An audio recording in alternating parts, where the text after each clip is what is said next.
Simple story this morning. Now, in a small town near Agotime, there lived a young Kente apprentice named Kojo. Every day, he watched the master weavers create stunning cloths, bright patterns, perfect lines, no mistakes. But for him, his threads were always tangled, his colors never aligned. And whenever he made an error, he sighed loudly and said, "Maybe weaving is not for me." One afternoon, frustrated and tired, he approached the oldest weaver in the shed, a quiet man everybody called Togbi. Kojo held up his cloth and sought to show to him the patterns and everything that just did not align. Of the many things Togbi would tell him, he showed him his as well. He flipped his own beautifully woven kente and Kojo gasped. Behind the neat front, the back was full of knots, messy, uneven, tangled threads everywhere. "This," Togbi said, pointing to the knots, "is the part nobody sees. Every cloth has its struggles. Every pattern has its mistakes. Strength is not in having no knots. It's in weaving them into something beautiful." That day, Kojo stopped complaining. He embraced the knots, learned from the tangles, and kept weaving, slowly, steadily, patiently. Years later, his kente became the most sought after in the region, not because it was perfect, but because he finally understood that the beauty of life is made from the very things we once called flaws. This morning, turn your knots into patterns. This is the 3FM Sunrise. We're back after the 6 a.m. news. Those who are still here today, Lord, I thank you. Yeah. Lord, I thank you. Yeah. Lord, I thank you.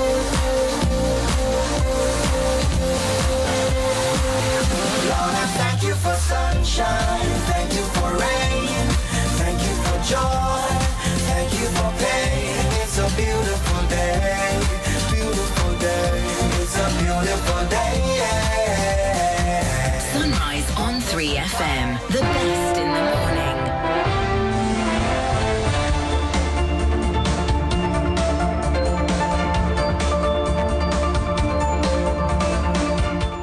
Hello and welcome to the 6 a.m. news here on VFM 92.7. This bulletin is coming to you live from our studios at Adesawe Kanda and coming to you live on Kesmi 107.1 FM. Coming up this morning, Ghana's presidential Falcon jet returns to Ghana Air Force after 8 months of rigorous overhaul in France.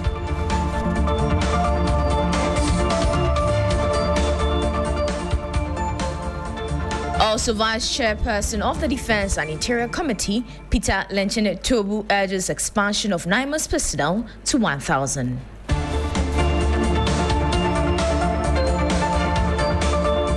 And much later, despite progress in Ghana's HIV response, stigma and discrimination continue silence many. We'll tell you a story of a person living with HIV who barely confronting widespread societal rejection. Of these and other stories, please stay with us.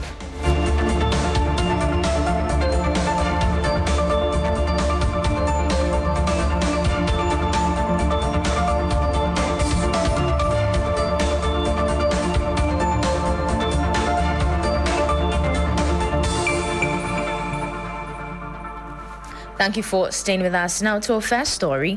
Ghana's presidential Falcon jet has returned to the Ghana Air Force after 8 months of rigorous overhaul in France. Vice President of Imani Africa, Bite Simmons, took to X to announce the arrival of the jet. However, Finance Minister Dr. Kasila Toforson says it will take 4 years for the 4 helicopters that have been procured by the Ghana Armed Forces to arrive in the country.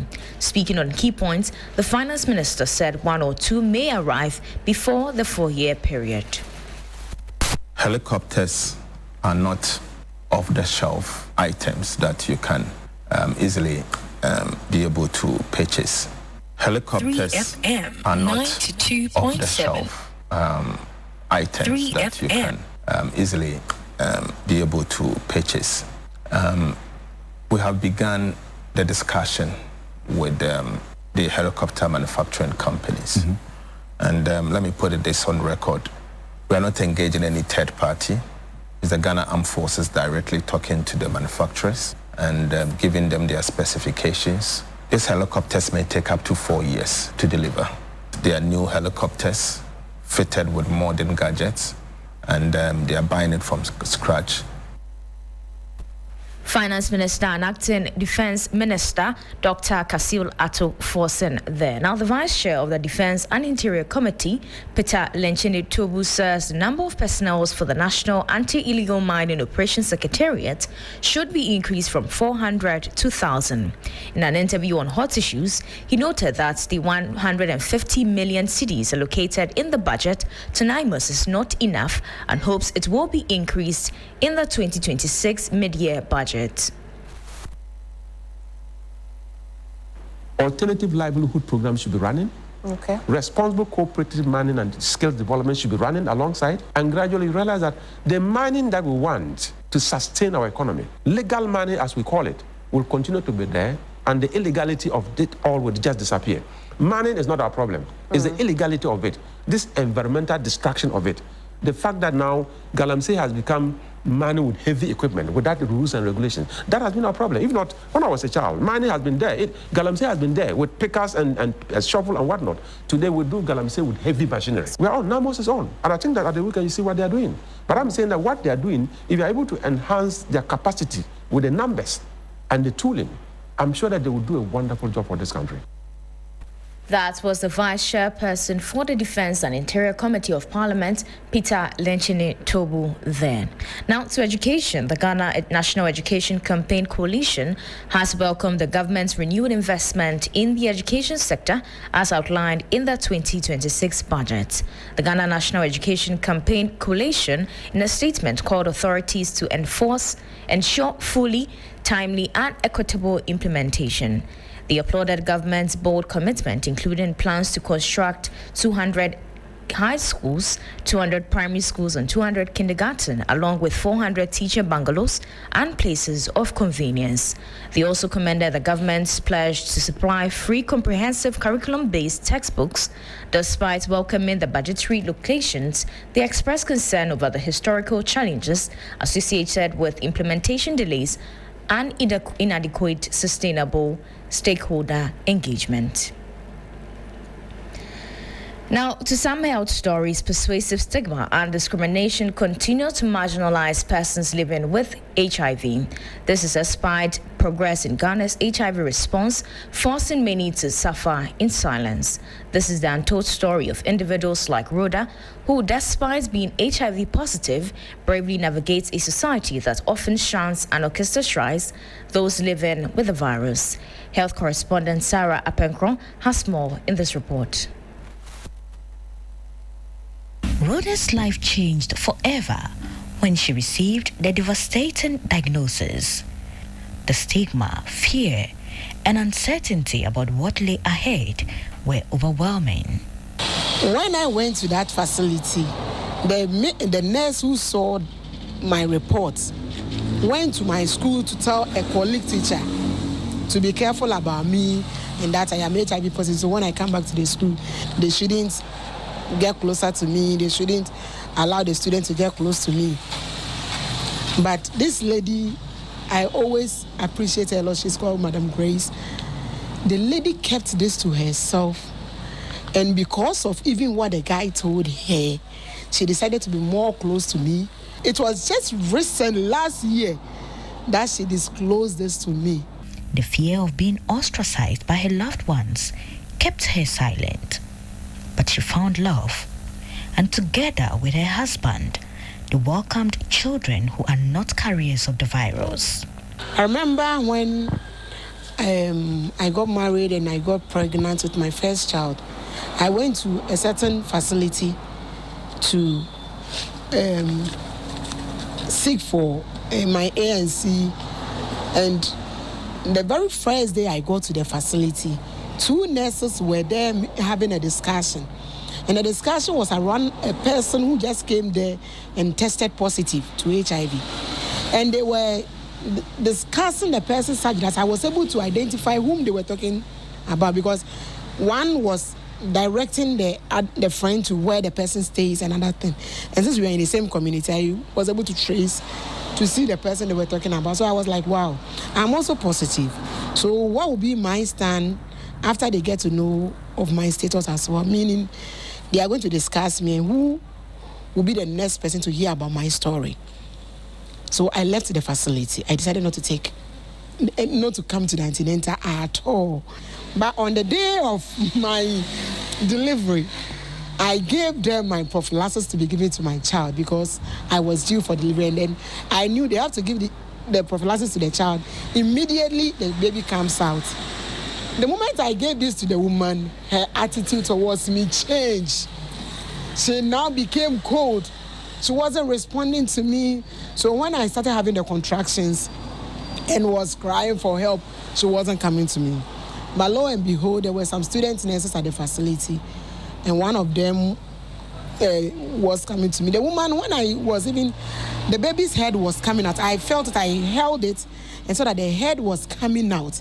I shouted to them that the baby is coming. She said I should shut up and be there. Which baby is coming? HIV nipa so obetete ye wa hase. Bebedi wachi sabe de say be hwe no ahwe pa no bi anya bi mo ko ne ho am hwe yi. And I was scared. I was crying. And that was a report by colleague Sarah Appenkro. Now, still on health and HIV-related issues, the Western Regional Minister, Joseph Nelson, has launched a 9-member committee to tackle the growing HIV crisis in the area. The move follows alarming data showing 1,120 new infections in 2024, with a steady rate of 3 cases daily. New HIV infections remain unacceptably high. The 2024 data from the Ghana AIDS Commission indicated that 1,120 persons were newly infected with HIV in our region, an average of 3 new infections each day. That's most unfortunate. Unfortunately, these high numbers have remained consistent over the last 5 years. I have directed the Regional Technical Coordinator to present the detailed regional figures for our collective appreciation of the magnitude of the task before us. Western Regional Minister Joseph Nelson there. That's our first package for you this morning. For more news, please check our website at 3news.com. I am Enyuna Maliga. Business News is right up. 3FM.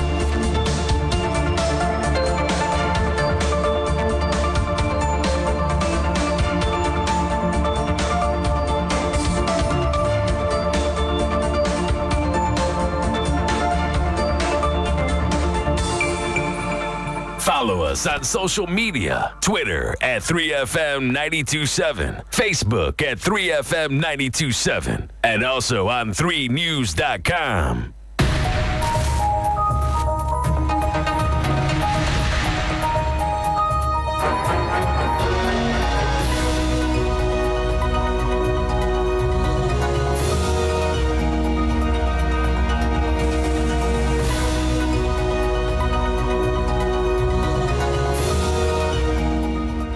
Welcome to Business News here on Sunrise 3FM 92.7.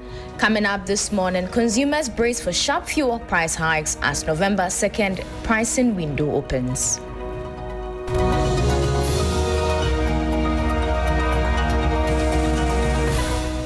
Also, Finance Minister Dr. Kasila Tuforson defends central bank's forex intervention as sustainable. This is being built organically through increased Ghana's exports from cocoa and gold. They are building reserves faster.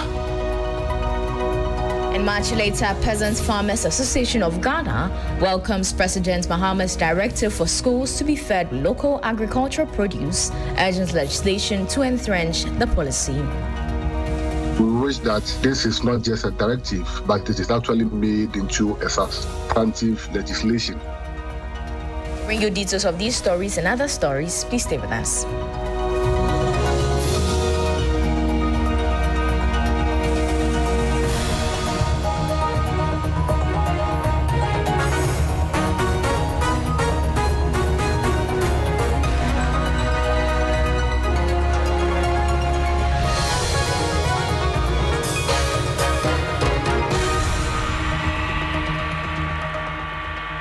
Thank you for staying with us. Now, fuel consumers are facing another round of significant price increase at the local pumps as the second pricing window for November 2025 opened on Sunday, November 16.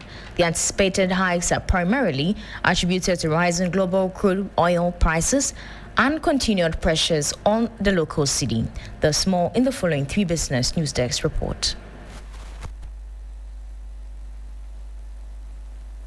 Both the Chamber of Petroleum Consumers, COPEC, and the Chamber of Oil Marketing Companies, COMAC, have issued projections indicating upward adjustments across all major petroleum products, though their percentage estimates for the increases show some variation.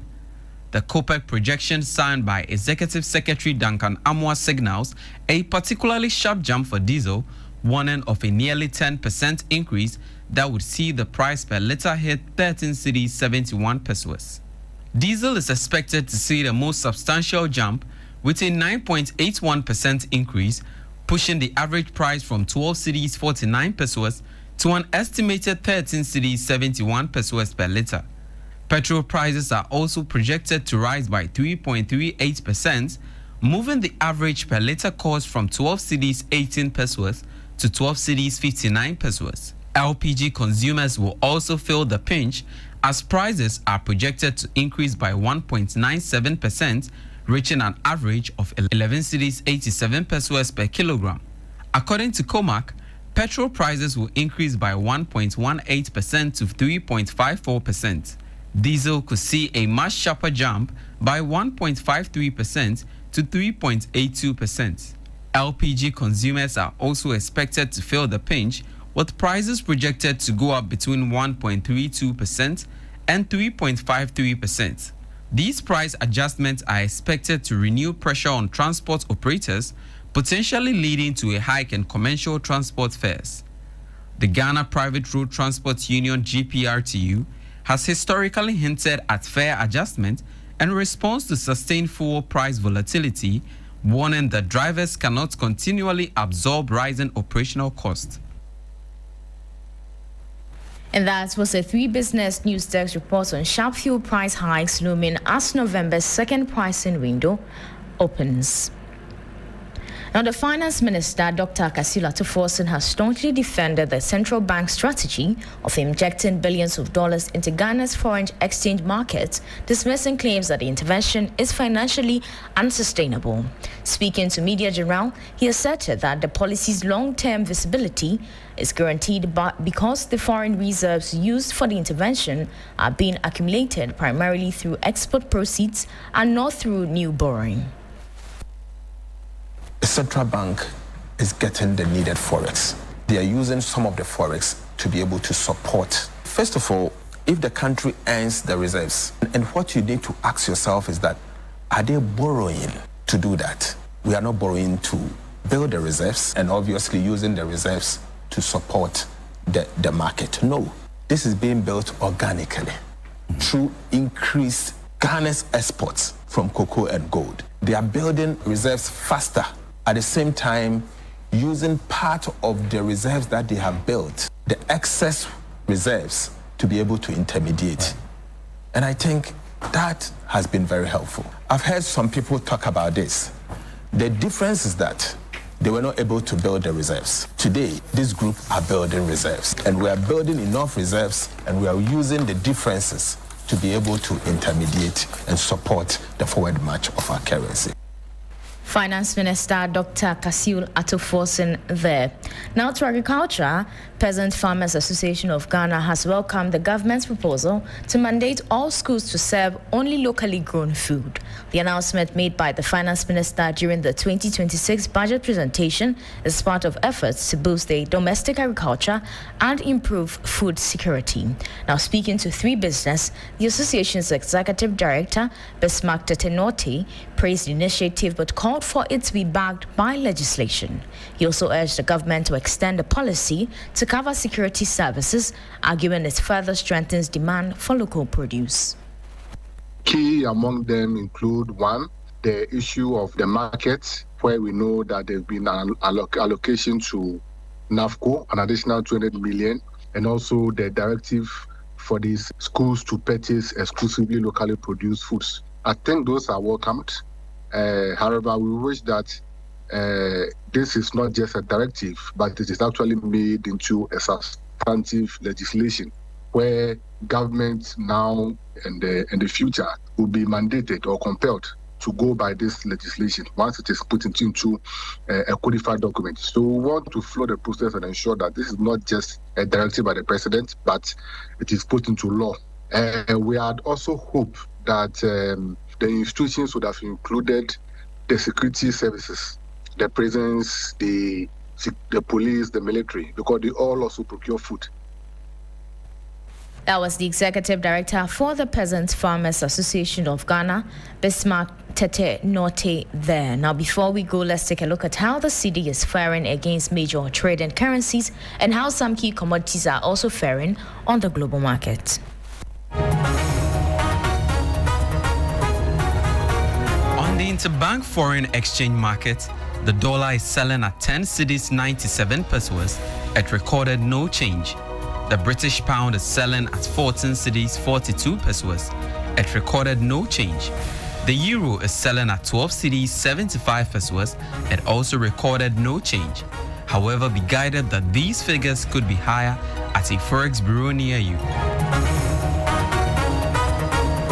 On the global commodities market, Brent crude is trading at $64.39 per barrel.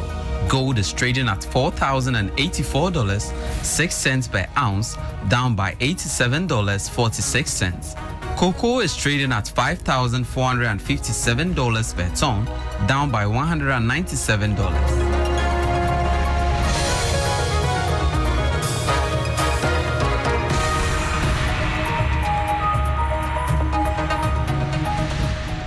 That was an update from the Forex and Commodities markets. That will be all for business news here on Sunrise 3FM 92.7. For more news, please check our website at 3news.com. I am Enyuna Maliga. Sunrise continues.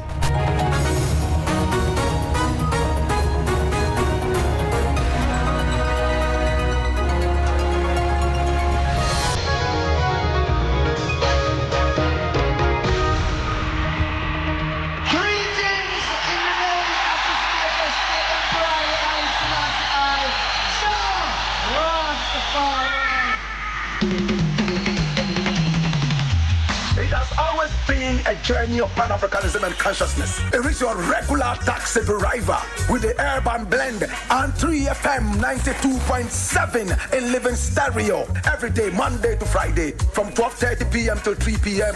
This is the show everybody listens to, so your business will certainly do well here. My name, Black Rasta. I am the rootical, heatical, Don Gargan, Mua Fire. Rhythm, come forward. Atinga ya chika fankare, Azure ya chika fankare, Abama ta chika fankare. 3FM, your urban lifestyle radio.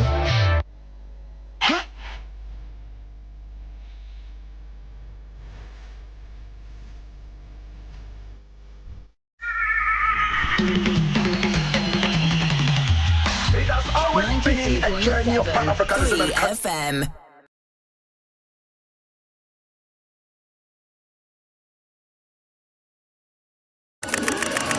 Years been long, deadlines, hustle, pressure. Now it's time to breathe, to dance, to feel again. 92.7 3FM.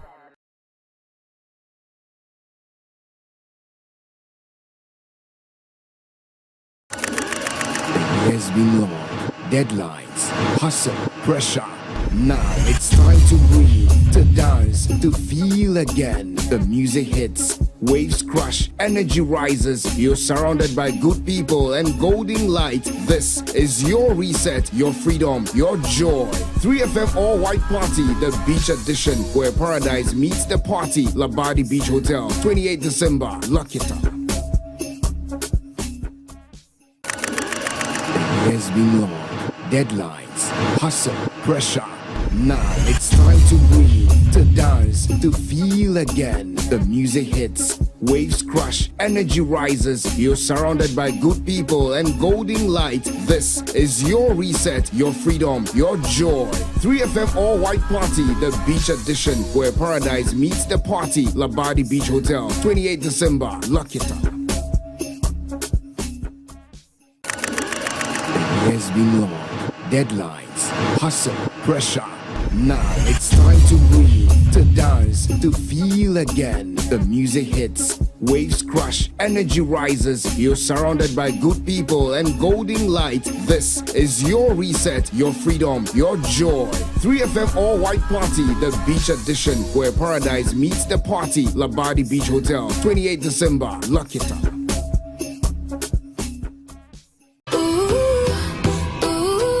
This December, give your kids what they really want. Your time, your full attention. Cerelac in partnership with 3FM presents Family Fun Day. #Familac 2025. A full-day adventure packed with games, family competitions, live performances. Happening Friday, 5th December at Good Park from 9 a.m. To register your family for free, dial *928*12*11#. For vendor bookings or inquiries, call or WhatsApp us on 053-11-00927 or 053-220-0927. Family Fun Day, powered by Cerelac and brought to you by 3FM. The Electoral Commission has reiterated its commitment to organizing free and fair elections this December. How's your week treating you? I'm here to serve you great music tidbits for your at-work listening pleasure.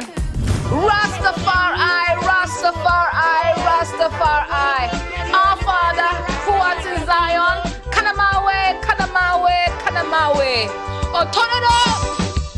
Come into the mountains, sight and I grandfather. It's time to drive you home in style with great music at the 411 and all your favorite stars, what's happening around town, and so much more. And in the headlines today, the two leading political parties have been addressing the public on allegations of corruption. The Black Stars coach has unveiled his squad for the upcoming games, and there are some interesting names. Pull up! The weekend is here and it's time to turn up. Get your dancing shoes on, Lego. We really do have it all. It's a premium mix of information and entertainment every single day on 3FM 92.7, your urban lifestyle radio.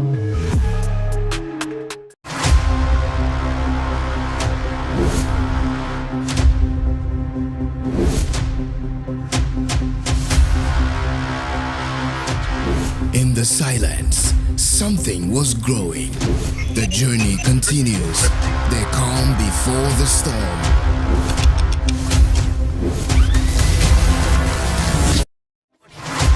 You can't mute a force that was born to speak. You can't bury rhythm. It rewrites itself. Louder. Every signal lost finds its way back to the source. This is not a comeback, it's a recalibration. This is the takeover. This is Trigmatic on 3FM Drive. Driving you home with good vibes, good conversations, and the freshest hits. Hop in. Master Jesus. Thank you very much for staying with us here on the 3FM Sunrise. If you're just tuning in, this is 3FM 92.7 and this is the 3FM Sunrise, running from now till 10 a.m. A big thank you to Enyenam Haligan for bringing us the 6 a.m. news as well as the business news. We're continuing for you this morning. We'll start off with the weather update. Our word of the day is done. That started the morning, and then came the 6 a.m. news. And today, we talked about perseverance.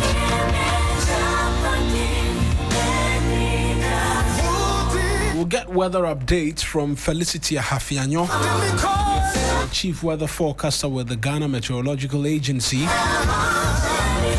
After which, we'll get straight into our newspapers for you this morning.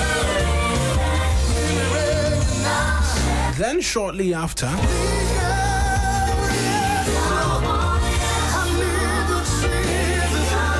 have you connect with us and share your thoughts on everything we've been discussing on the newspaper review segment. And so put down these numbers: 055-924-2717, 055-924-2717, as well as 055-691-0154, 055-691-0154. Those are the numbers by which you can call us and share your thoughts with us as well. But that's not the only avenue. That's not the only means through which you can share your thoughts.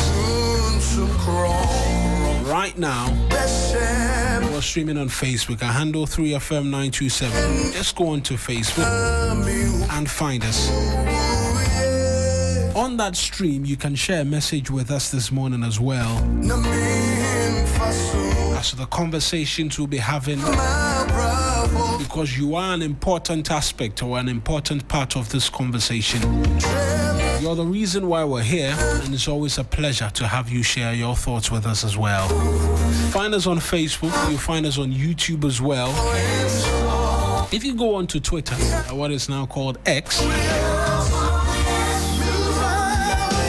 use the hashtag 3FM Sunrise and share your thoughts with us as well.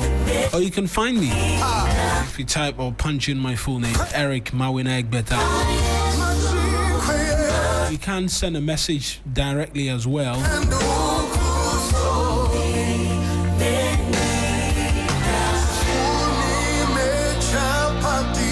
And then share your thoughts with us as well.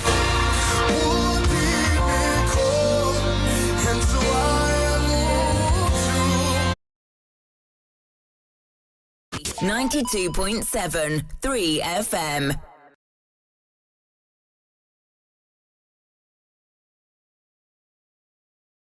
It has been long. Deadlines, hustle, pressure.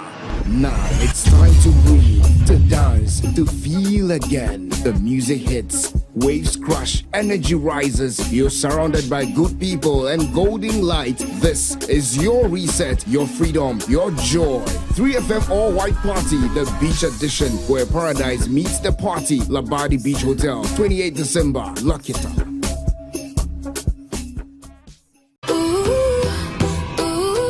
This December, give your kids what they really want. Your time, your full attention. Cerelac in partnership with 3FM presents Family Fun Day. Hashtag Familac 2025. A full day adventure packed with games, family competitions, live performances. Happening Friday, 5th December at Good Park from 9 a.m. To register your family for free, dial *928*12*11#. For vendor bookings or inquiries, call or WhatsApp us on 053-11-00927 or 053-220-0927. Family Fun Day, powered by Cerelac and brought to you by 3FM.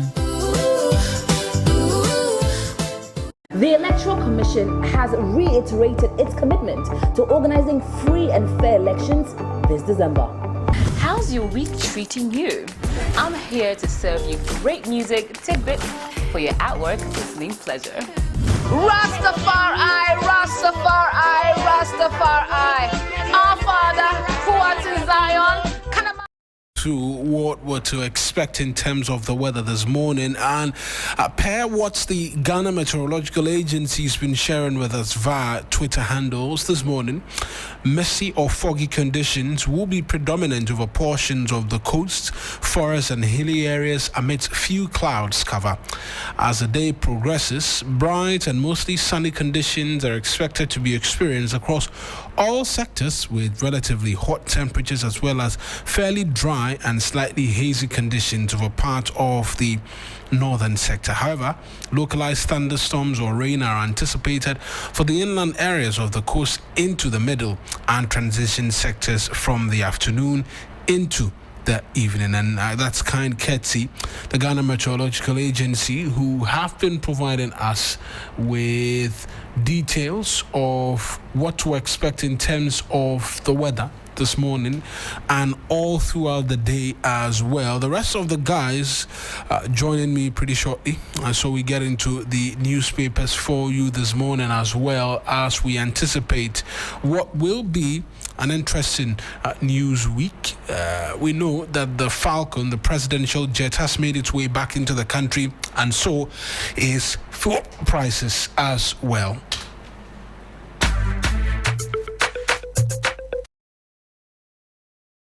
92.7 3 FM.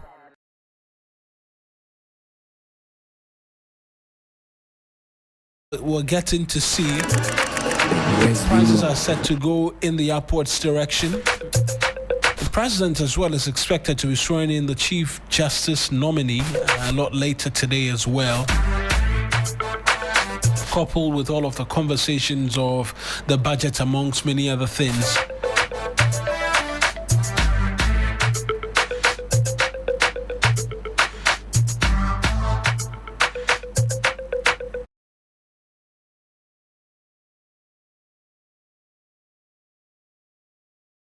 More in the news review for you shortly.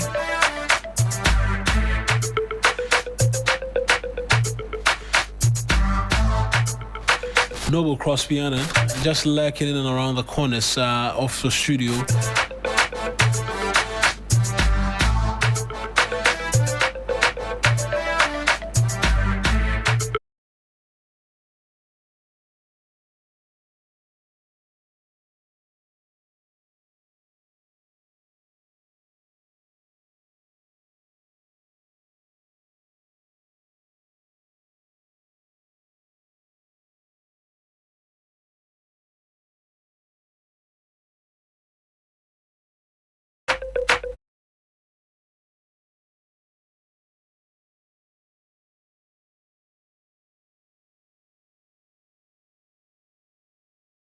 Like I mentioned, Noble Crosby Annan is here. Crosby, good morning. I trust that the weekend has been good. Very fine. The weekend was okay. How about yours? It was good as well. The Lord is good. Gradually, yeah. Gradually, the year is coming to an end. If it hasn't already. Today is what, the 17th? Yes, 17th of November. Even November, which started just what, yesterday? Yes, yesterday. 17 days ago. It feels like yesterday, to be quite very honest. Just by the grace of God. Yeah, we are keep alive. Moving steadily. And then Ghana is also alive. This is a country that you sleep, it will pass you by. Where you sleep, it will pass you by means what? If you don't open your eyes, somebody will say something and it will pass you by. If you open your eyes to something can choke it. The Custodian newspaper, the front page, Minority dissects 2025 and 2026 budgets. Comes with the pictures of Dr. Amin Adam, the ranking member of the Finance Committee of Parliament, as well as Dr. Tofo Singh, the Minister for Finance. Fanciful allocations, paltry releases. Okay, that's the story. Yeah, well, that was the minority leader. When the finance minister had finished reading the budget and he was reacting to it immediately. Fanciful allocations, paltry releases. Also on the front page of the paper, COP30, Jospon Group sets private sector carbon market plan. That story is on page 5 of the paper. Ideas will transform Ghana, not personal wealth. Dr. Baumia, flag bearer hopeful of the NPP. This one, I know who shot it is, but I will not say anything. So it's a loaded double barrel gun. I will not say anything. They say who the cap fits should wear it. Not so personal wealth. They'll respond to it themselves. Ideas to transform Ghana. The man says you bring a brochure to Ghana if he's elected. You know, right now it's between rich ideas and then who has done it before with creating jobs. So they'll be doing it to themselves until January 31. So not personal wealth, it's his ideas. Somebody too says he has done it before. He has created businesses and that. If it be easy, do one. Yeah.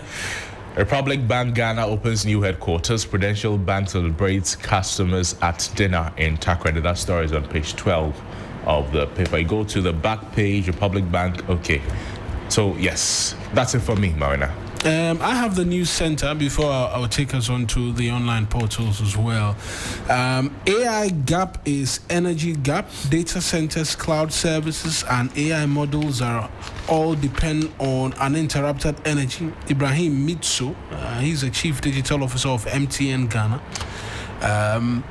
Also, Ghana must close digital usage gap to boost AI growth. That's according to Sylvia. Sylvia Uswan Kuma is the CEO of Ghana Chamber of Telecommunications. Oh, okay, she took over from Dr. Kenna Shigbe. Okay. Republic Bank PLC inaugurates new headquarters. Shirley Tony Kum, Crown PR Personality of the Year. In 2026 budget is a litany of empty promises. That's according to the minority. On the back page, pretty much same in terms of what it is that we saw on the front page. On 3news.com, which is where I'm taking us to straight up, Ghana Armed Forces recruitment MP Tobu insists on willing souls for automatic slots, not candidates seeking only salary. We've mentioned or spoken about this for quite a while. I don't know how anybody else will get in and it's not about the salary. Also, NADMO boss urges Shatawale Sarkodie and other stars to host Christmas events in rural areas. Peter Tobu calls for accountability and better planning and security recruitment after Elwak tragedy. Ghana unveils 21 major education initiatives in 33.3 billion 2026 budget, and 65% of adult Ghanaians cannot afford a healthy daily diet. UG nutritionists or nutrition experts are revealing this. What did an admiral boss say? It says they should go and host the events at rural areas. Where? Maybe I'll read the story for us. Are they doing charity or they are doing business? Business, but the rural areas too, they can. No, so organize a mini one. Organize a mini one for the rural. They don't want money. I'm not saying when they go. Tell Shatawale that he should take his concert to Inasia, where I come from. The whole population is like 4,000. But if the entire population come out to party with Shatawale, they'll come and party with. There's a fete with Shatawale. Shatawale fete. The people of Inasi. But there's an interesting one about the nutritionists of the University of Ghana. It says what percentage of Ghanaians? 65% of adults cannot afford a healthy diet. Let me do some other ones and then I'll get into it. So fuel prices are set to rise today as OMCs begin new adjustment cycle. That's on myjoyonline.com. Jet is back, but show us the proof. PSB demands independent certification of Falcon aircrafts. President Mahama swears in Justice Balfour Boni as new Chief Justice today. Also, that story about 65% of adults not affording a healthy diet is here. Declared state of emergency in Galamsey hit zones. Catholic bishops urge government. A story on the City newsroom. Yesterday they beat Nigeria on penalties. They were saying when they do this thing, when they qualify to the World Cup, then Ghana will explain to them why we didn't make it to the AFCON. Now we are waiting for them to qualify so that we also explain why we didn't make it to the AFCON. And they couldn't make it. It's like Africa is happy that Nigeria didn't qualify. The trolling is since nice sportsmanship. We enjoy the banter from time to time. We take pot shots at each other and all of that. But woe unto us if they go and win the AFCON. Yeah. You have said it too, and we will go and win the World Cup. Well, sisters, we come and say with Coach Otoado. Yeah, I know. He'll come and be making us that with Coach Otoado. We can't win the World Cup, but we'll put him to shame. And all that. Let me get the details of that 65% of Ghanaians unable to get access to a healthy diet, and up to 65% of adult Ghanaians are unable to afford a healthy diet daily. The recommended healthy diet consists of a plate of vegetables and fruit, a quarter of a plate of carbohydrate, and another quarter of protein. Professor Analati, a professor of nutrition at the University of Ghana, made this known at a sensitization workshop in Accra dubbed Beyond the Dialogues, Tracking Ghana's Commitments to Transform Its Food Systems. The workshop was organized by the University of Ghana School of Public Health with support from the National Development Planning Commission, the Ministry of Food and Agriculture, and the Ghana Statistical Service is part of a project to track the country's food system, now healthy junk foods. And Professor Latte explained that healthy foods were more expensive than junk food, which made people opt for them. For example, she said fruits and vegetables were far more expensive than the sugar-laced drinks and fast foods. She explained that these unhealthy foods were common on almost every street corner and therefore came in handy. Unhealthy eating habits came with dire consequences, as she explains. And I mean, I don't think there is anything surprising. No, I mean, if you take 10 cities right now, you say you're going to buy fruits, you get maximum like 5 fingers of banana. 5 sometimes you get too much. When it's out of season, you might get. You can take that 3. same 10 cities, you get some fizzy drink. I don't want to mention a brand, but you get some 4 CDs, 5 CDs something. They call it in Kola drink. You go and buy fruit. Udia obeme. Normal, but you have eaten very foolishly. You know, my brother was with the church, and from time to time they do something called fruit fast. It wasn't the fasting that was the problem. It's the money to be buying the fruits, because the fruits are very expensive. They are expensive. If you want to compare it to having your regular anopakuku and all of that, you could do that in like 10 cities or something. If you're opting for the fruits where maybe you might want to enjoy to your food to an extent, and you want to do assorted one. You won't go and look for some orange and chew like that. No, but if you chew orange in right 30 minutes, you'll be hungry again. Right now, orange, I think 3 for 10 cities or something. Oh really? Yeah. So it is expensive to. I mean that opens the conversation up to about food inflation and how we see the cedi performing well against the dollar, but if you go to the market, you are almost taking close to the same amount to the market. So we're not really feeling it in our pockets yet.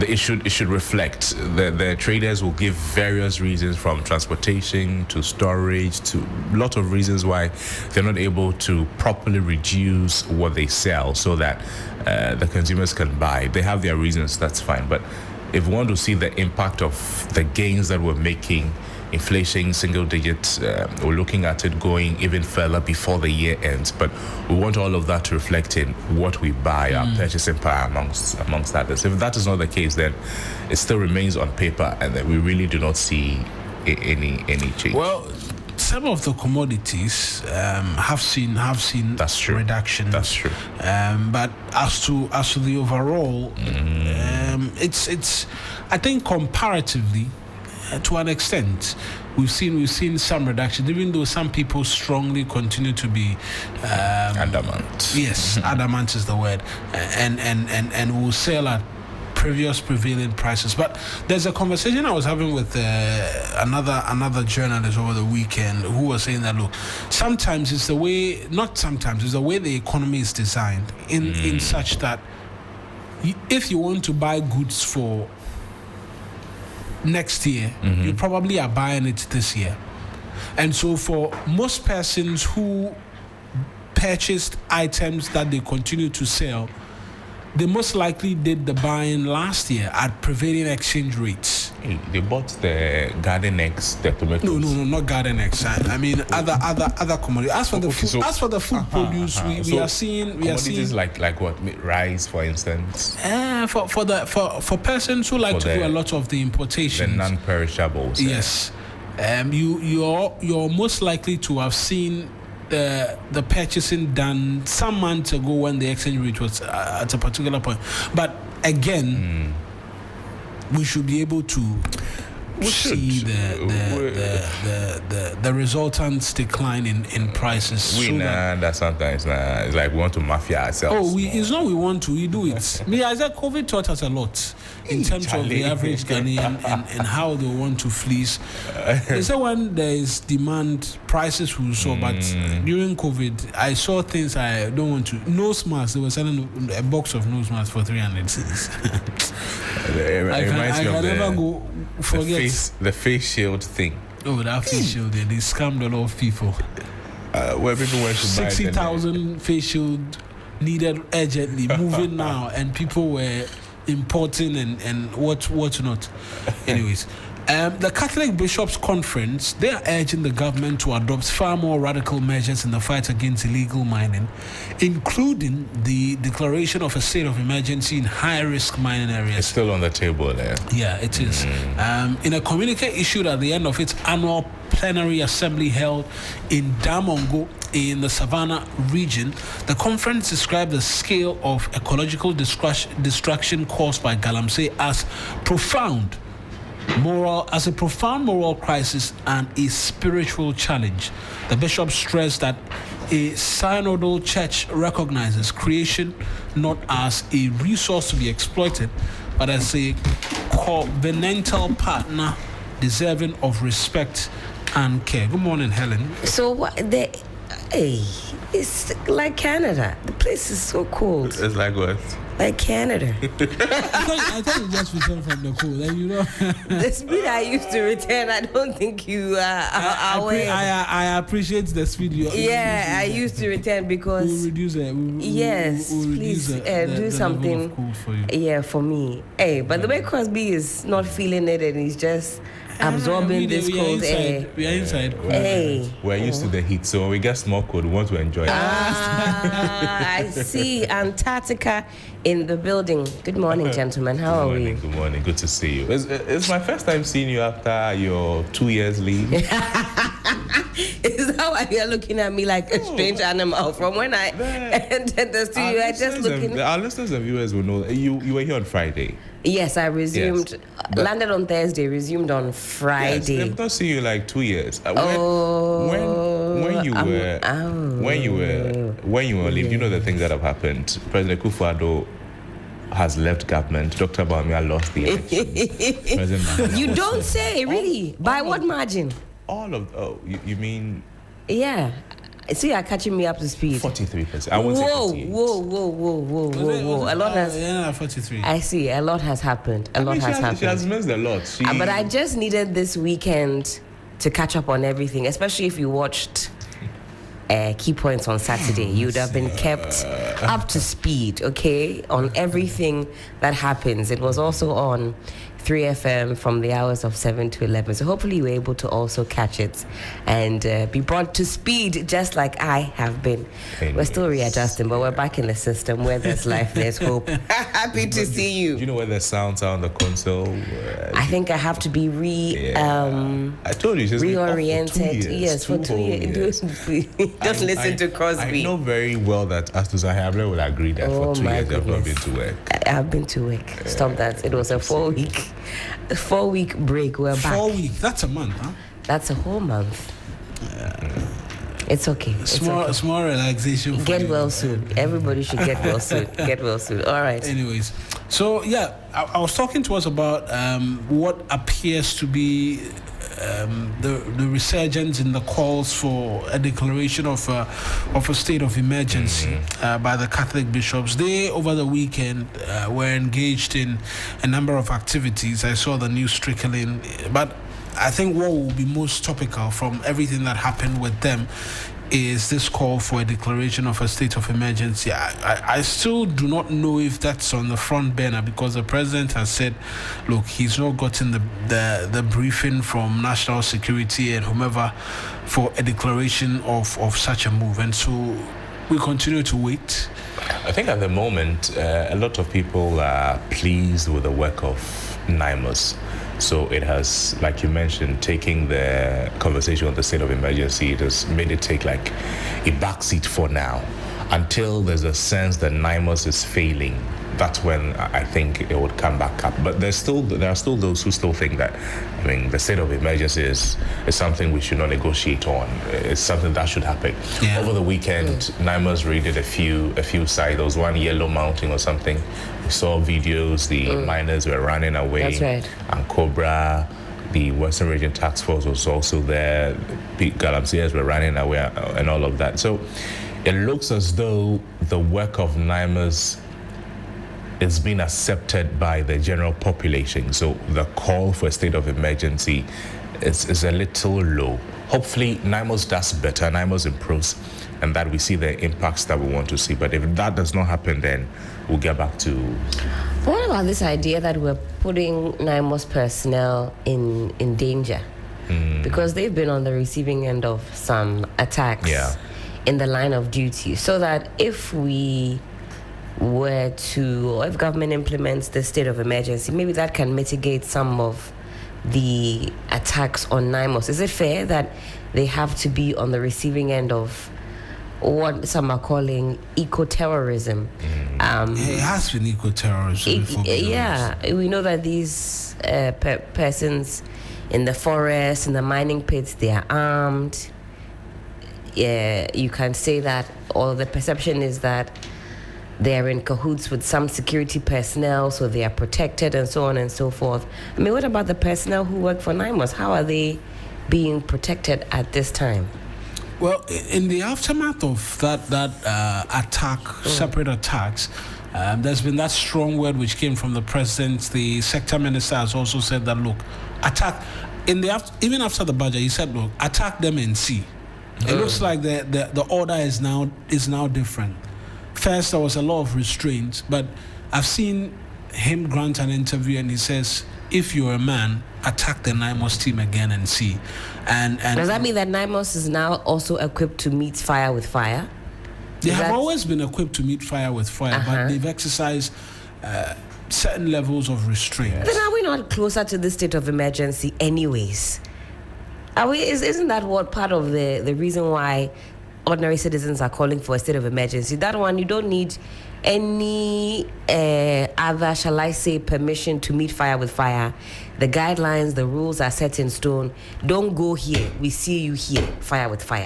Don't pass here, you pass here, fire with fire. Don't do this, you do this, we meet you, fire with fire. We see your shadow, hey, fire with fire. Isn't that really what we're slowly inching towards? Well, pretty much in that zone. I think what is left is what will be the word that will come forth, and it will. State of emergency goes beyond just meeting the people with fire. It will also mean certain level of restrictions where persons cannot easily get access to these forests and what have you. It will come with a lot more than just meeting the individuals with fire. I think we've had that conversation consistently for a while, but for now we're told that, look, you can't meet them and seek to attack them the way that they have in the past. In fact, in the Shwedium township where that happened, there was a swoop from last week where the town became a ghost town because the young people there had to escape for fear of being picked up by the military. In fact, we need updates from that development, because they rounded up over 270 young individuals from Shwedium. Just forgotten the name of the town in the Ashanti region. There was Obuasi, and then other areas. It was a coordinated intelligence operation where persons who had attacked either the police, the military, the NIMOS task force, the EPA in different parts of the country over the last month, coordinated intelligence activity. They went in and then they swooped over 300 of them and picked up all of them. And so we need to get updates as to the screening that happened, what's happened with the young persons, and whether or not they are being put before the law courts. So we have to create Galamsey prison, because where is the space? Every 2 weeks, 300, 200, 20 people. Where are we keeping all these people? I'm telling you, Galamsey court, Galamsey prison, Galamsey everything. For the courts there, we might get them soon. It's the prisons that I'm not too sure. Where is the space? Where is the space to house all these people that we're picking up day in and day out from the pits? Anyways. You have a story there, Crossman? President Mahama is cautioning a new Hajj board over exploitation. We know that over the years, I mean, the pilgrimages were not in their ceasing again, but over the years there were concerns that they were not treated well, that they are being charged extra, amongst others. So he has cautioned the new Hajj board over any attempt to exploit Ghanaian pilgrims who have saved for years to fulfill the sacred religious duty. He said it would be haram, that's forbidding, and then unacceptable for such a thing to happen under the watch of the new board. They were sworn in just on Friday. It's a 9-member Hajj governing board chaired by Alhaji Ibrahim Tanko.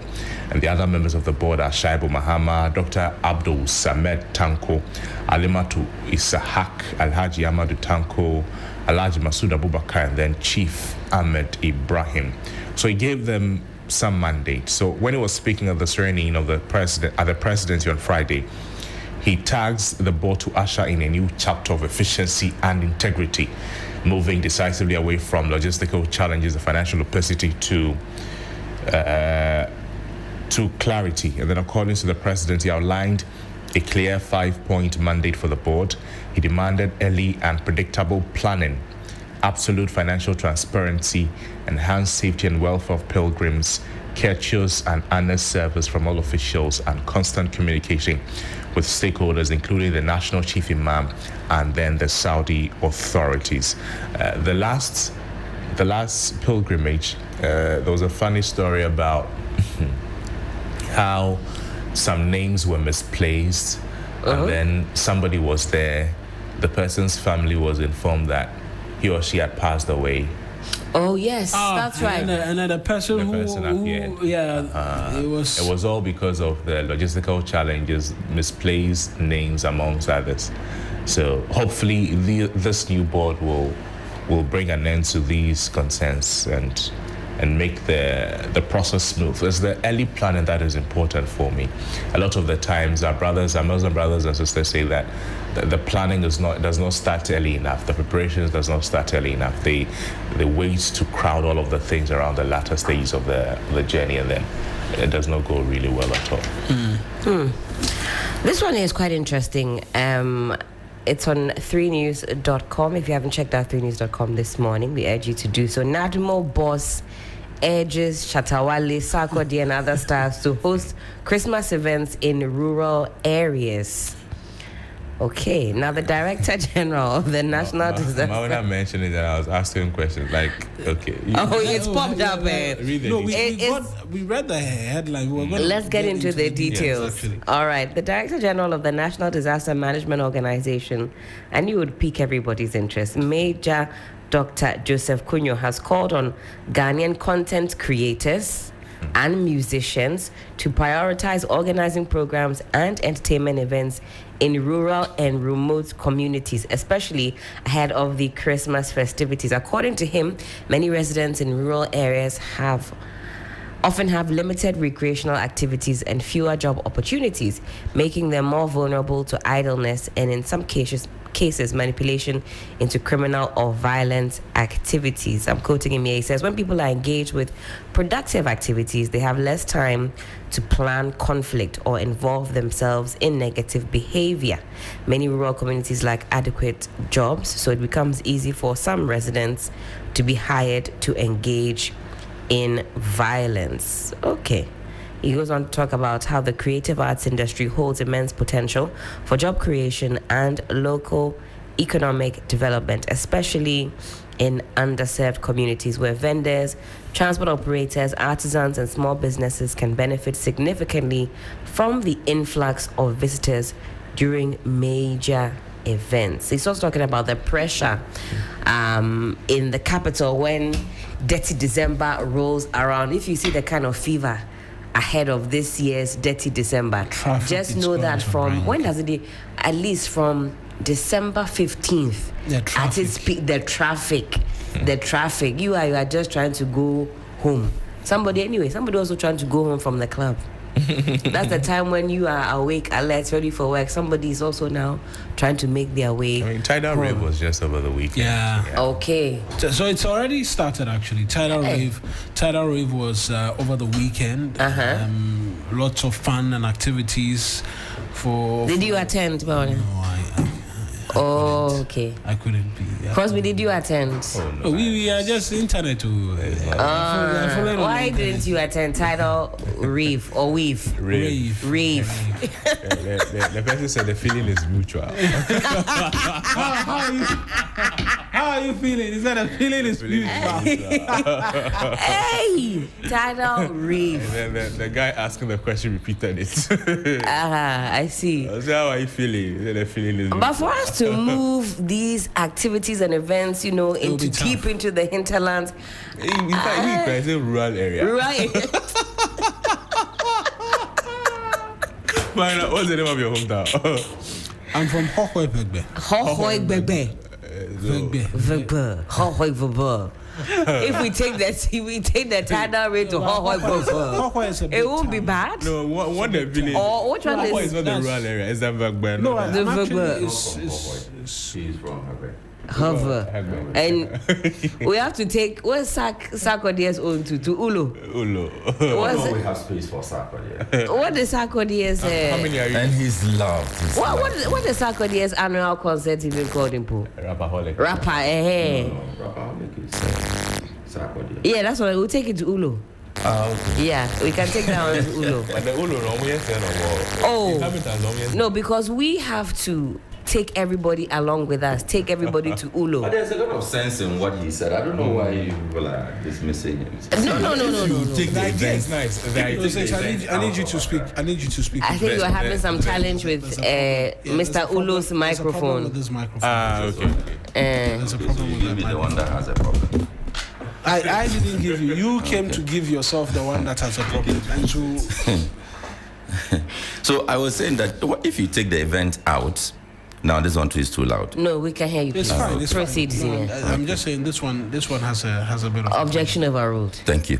When you take the event out, then all of you who are interested in that event, you all go into that rural area. Yes. So you all spend money in that rural area. Yes. So the rural area, the local economy will boost, and then the rural areas will also get. But if we say we are going to Rapa Huan, Tidal Huan in Ulo, we have to set off maybe 48 hours prior just to ensure that all of that is part of the experience. When was the last time you had a road trip? All of that is part of the experience. To Tade, and I regretted it with every bone in my body. So actually, it's I think the Sarkodie, Stone, Shatter, they should begin considering the other regional capitals. I think there's sense in. I think so. I think so. It's a rural area. When they say something, you just take it like that. It's like now, Easter, the capital of Easter is, where do we all go for Easter? Kweu. We go to Kweu. And through that, I know that local economy is booming. Exactly. It's the place to be. It's not a rural area, but it's outside of the capital. So we can start off with the capitals. Yes. Rural area. To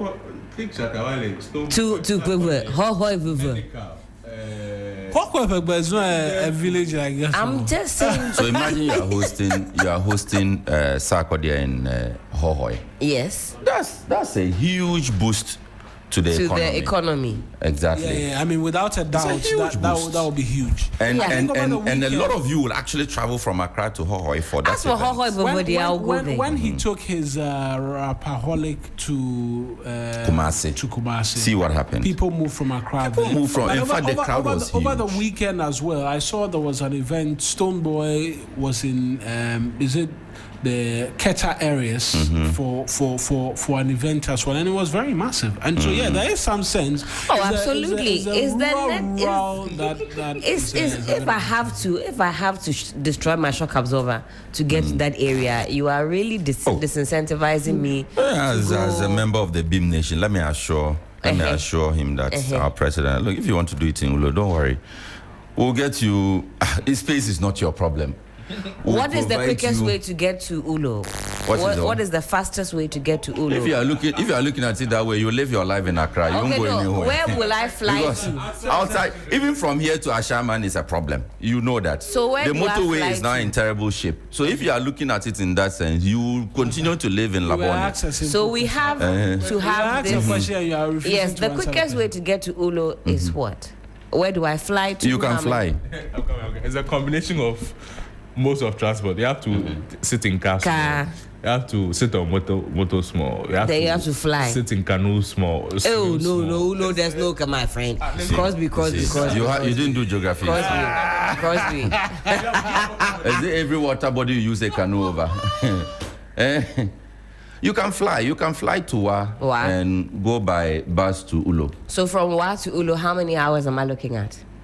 45 minutes. Oh, okay, that's not bad. 45 minutes. You get some branded buses there waiting for personnel at the. That's the economy already starting to turn on its wheels. You see, and what itself will benefit. Fantastic. You see, because there are lodges, guest houses, hotels that would accommodate some of the people who would have gone a day prior. Yeah. Then from Wa to Ulo, the transport service people there, they will have the meat pie guys will get. Then those of you who are craving, always dreaming about Japa, Dubai, you can go there.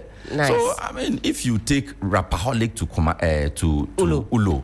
See, you have fed 1, 2, 3, 4, 5 different. And once we get to Ulo, what event space would you say? Is there a place that can host maybe thousands of people? You are going to a village. You are asking about event space. We can grade a whole ground for you, or you want an enclosed space. You want a sports stadium there. No, if you have these events in places like, you don't need. I think ultimately when we have this conversation, we want to have it in tandem with those in charge of our road networks and our transport networks. Do you know why you have these programs at, say, the stadium? When he went to Kumasi, he was at the Babayara Sports Stadium, right? Because there's no other space large enough to hold the crowd. That's the thing. When Shatta decided to do his at Independence Square. Yeah. Because the thinking was that the stadium would be too small. See what happened? The place, there was an overflow. And somebody said it went all the way to Jamestown and to Labadi and to just all around. You get it? Because the space is simply, the stadia are not enough to hold. So if you are going to a community, you don't have a stadium. You have a football park. You have vast lands. We need just send a grader there to level the ground. That's it. Okay. And you will dance your head off and we'll give you all sorts of See you in Ulo. Yeah. See you in so which of the artists? See you in Hohoi. You have to send in We'll send Nana Liz. We'll send Nana Liz. No, but Nana Liz will actually have fun. Yes. Oh, he will have fun. We'll send him first to water the ground first, prepare the land for others. I was agreeing with you, but the tone in which you are now saying no on behalf of Ablekuma Nana Liz, we take strong exception. You can't. When the man came here, you trended for 5 days. In fact, till now it has resurfaced. It's a physical for sanity or salinity. Bars on bars on bars. I'll call it the right direction. The front page, use budget as transformative tool. Speaker charges Parliament. It was during the budget workshop over the weekend. Also, licensed timber export feet loaded. That story is on page 13. Ghana Regional Beacon of Hope, Assemblies of God chairman, and Africa's music star Storm Accra for GTCO music concert. Very soon they'll be storming Ulu. Yeah. Oh, they are welcome. He said who? It's Africa Stars. Welcome. Yes, Ira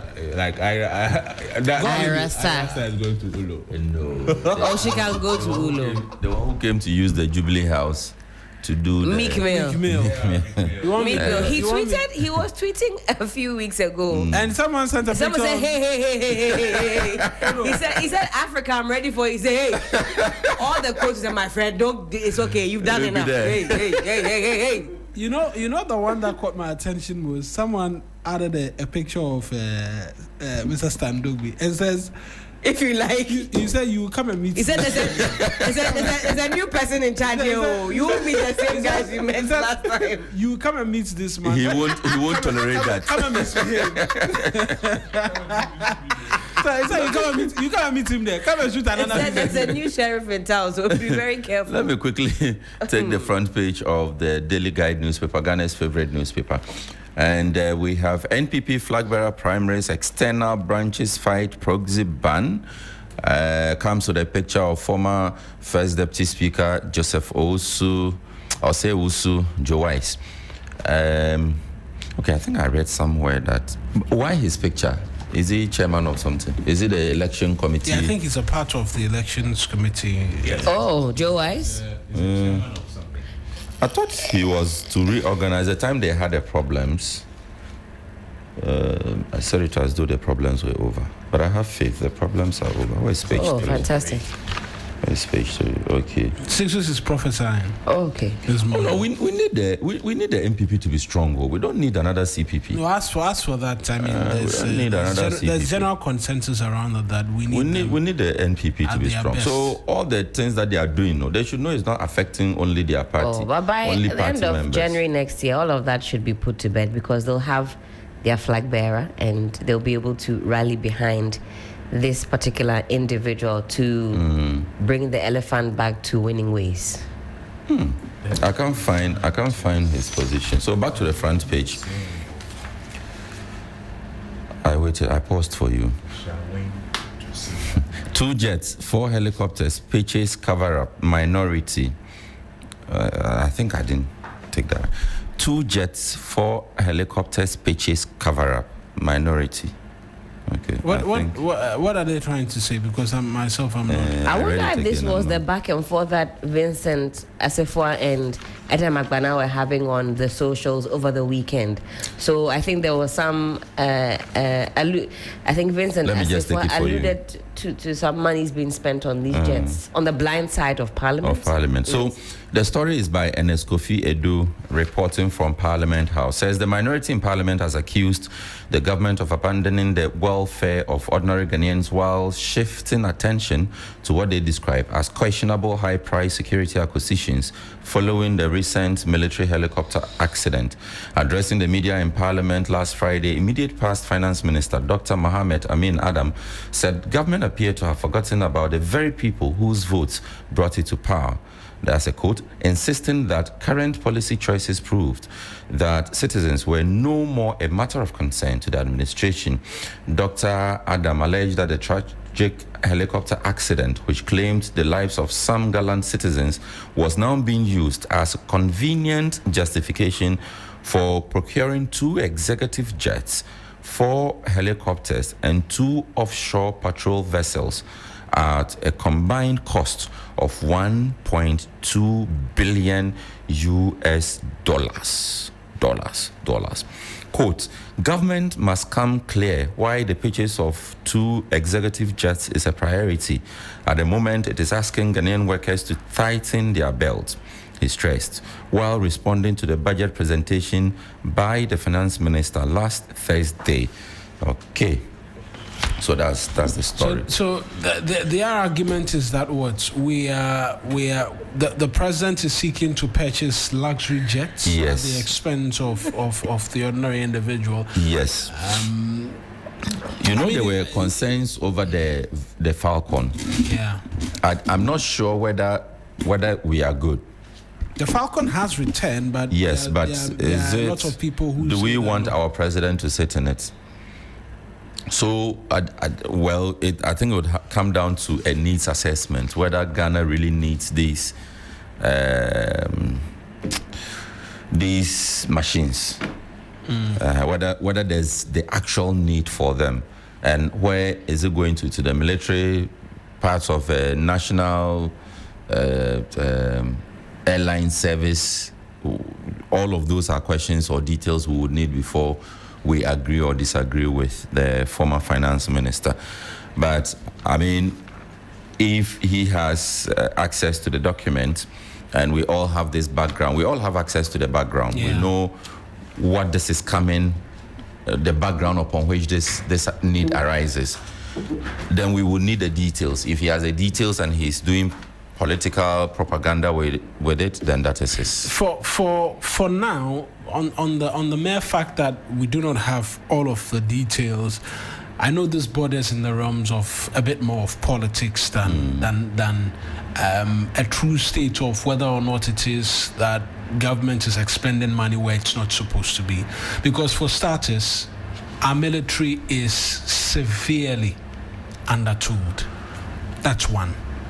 The report said it's the crash report made that point. So we have that report. The finance minister on his media tour has also revealed, look, if there is an emergency right now in any part of this country where there is a need for the Air Force to be in the air to be doing evacuations, we have just one. One aircraft, which from the conversations even comes off as, well, we're just trying to make do with this. I see. And so it cannot be a waste of money because it is expensive. Let's be quite honest. And these aircraft which are being ordered, it's not like they are in the shops and then you go and pick it. When we're speaking to Colonel Festus Abajo on Friday, he mentioned that, look, if we want to speed up the procurement process, that will cost us way more money.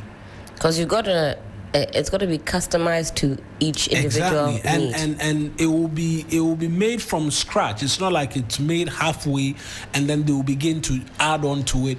So we're now going to place orders for these items to be manufactured. Unless we all run to put it easily. And they will come in about 4 years' time. Exactly. And so that's why I said it is purely steeped in politics based on what it is that I see on the face value, because the NDC did it too. Let's not forget. That's right. The current finance minister vehemently opposed any attempt at all to procure a new presidential jet, because at the time it's always convenient to use the argument of oh, look at the masses, they are suffering, you want to buy a new luxury jet and all of that. I mean, but the masses benefit from these things. When the Falcon, this present jet, when it was being procured, the NDC criticized it. I mean, it's been steeped in a lot of politics, and so there are no surprises there. But I speak and say it's steeped in a lot of politics because I've worked on a report which asks a simple question: does Ghana need a new presidential jet? I spoke to security expert, I spoke to aviation expert, I spoke to civil society, and the chorus was one. We need How long ago was this? Oh, this was about a month or two ago, actually.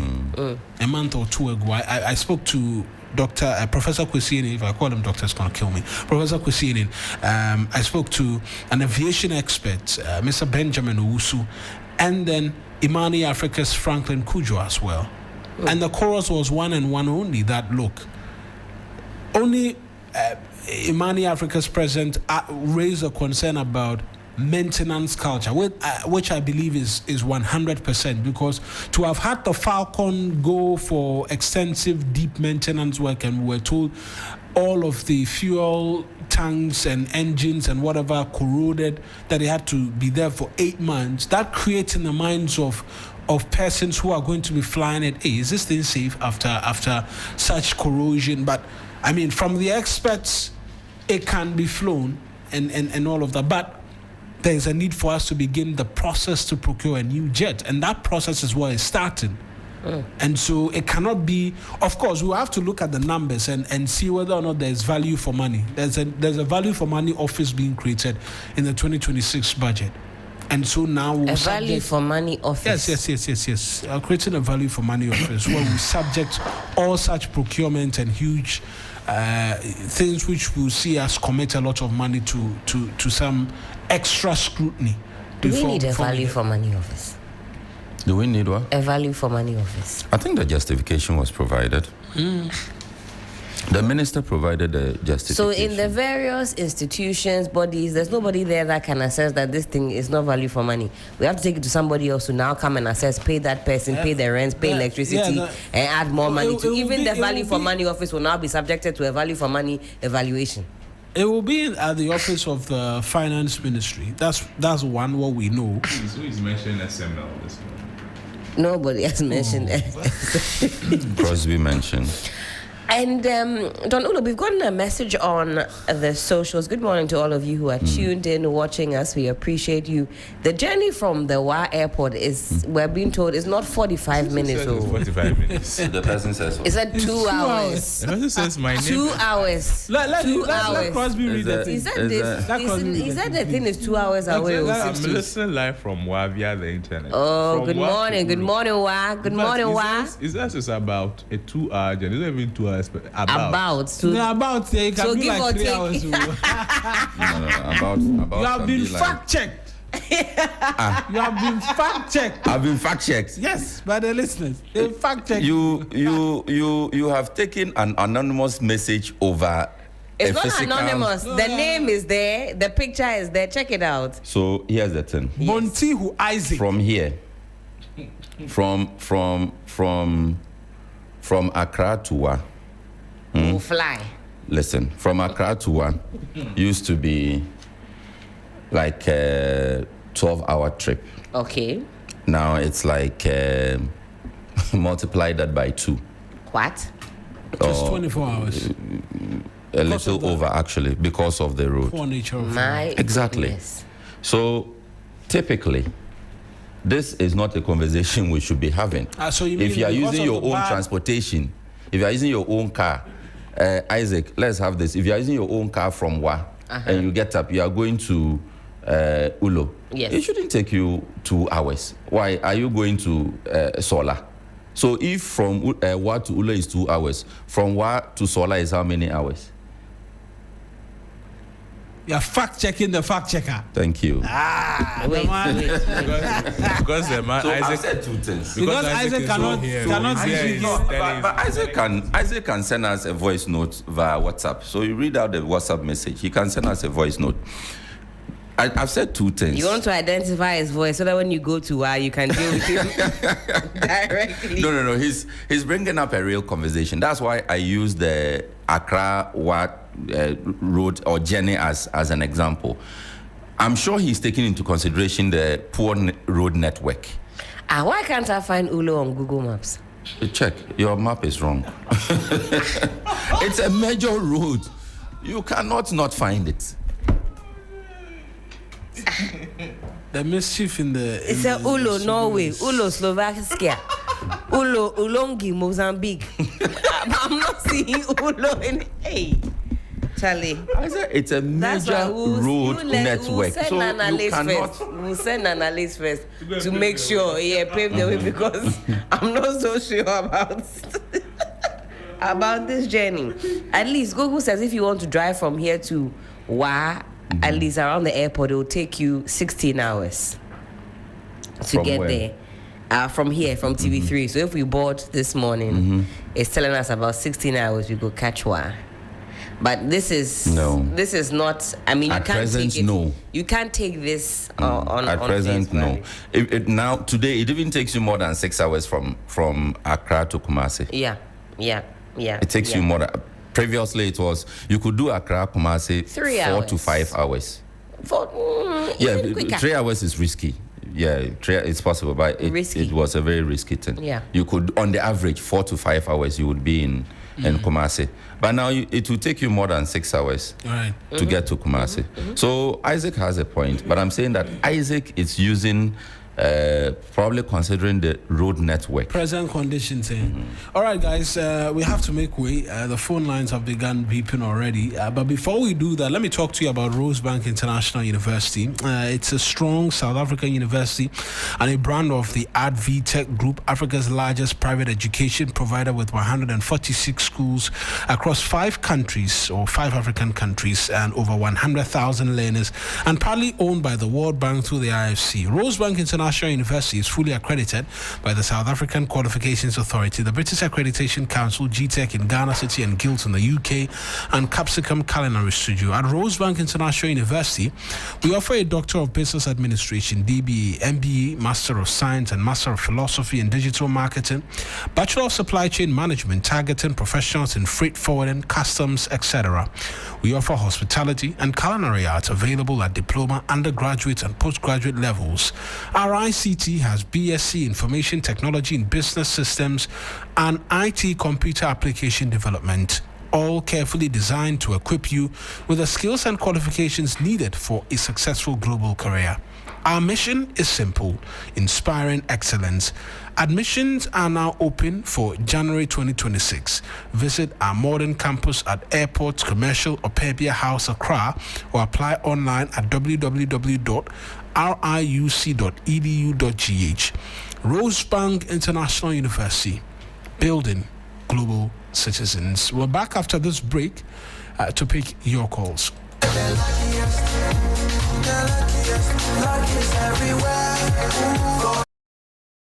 92.7 3 FM.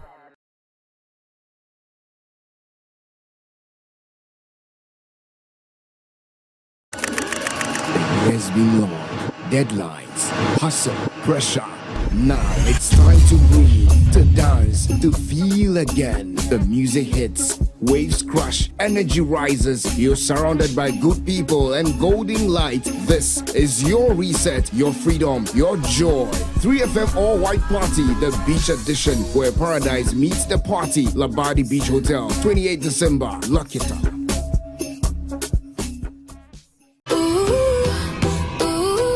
This December, give your kids what they really want. Your time, your full attention. Cerelac in partnership with 3FM presents Family Fun Day. #FamiLac 2025. A full-day adventure packed with games, family competitions, live performances. Happening Friday, 5th December at Good Park from 9 a.m. To register your family for free, dial *928*12*11#. For vendor bookings or inquiries, call or WhatsApp us on 053-11-00927 or 053-220-0927. Family Fun Day, powered by Cerelac and brought to you by 3FM.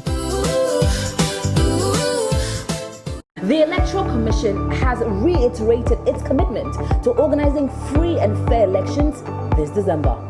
How's your week treating you? Yeah. I'm here to serve you. We're doing this in great 20 music. minutes, and so let's try and keep it simple and straight. Hello, good morning. Thank you very much for joining us. Give us your name and where you're calling us from.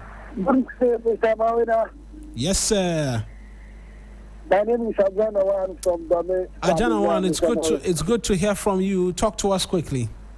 Thank you very much for the wonderful job you are doing for Mother Ghana. Good Sonadi, Guru, and Chairman Joe, and Kitakusi Mensa from Tema Shipyard. You people have discussed a lot, and I also say a little bit about the Air Force, the presidential jet and the Air Force, that we have to acquire a new one.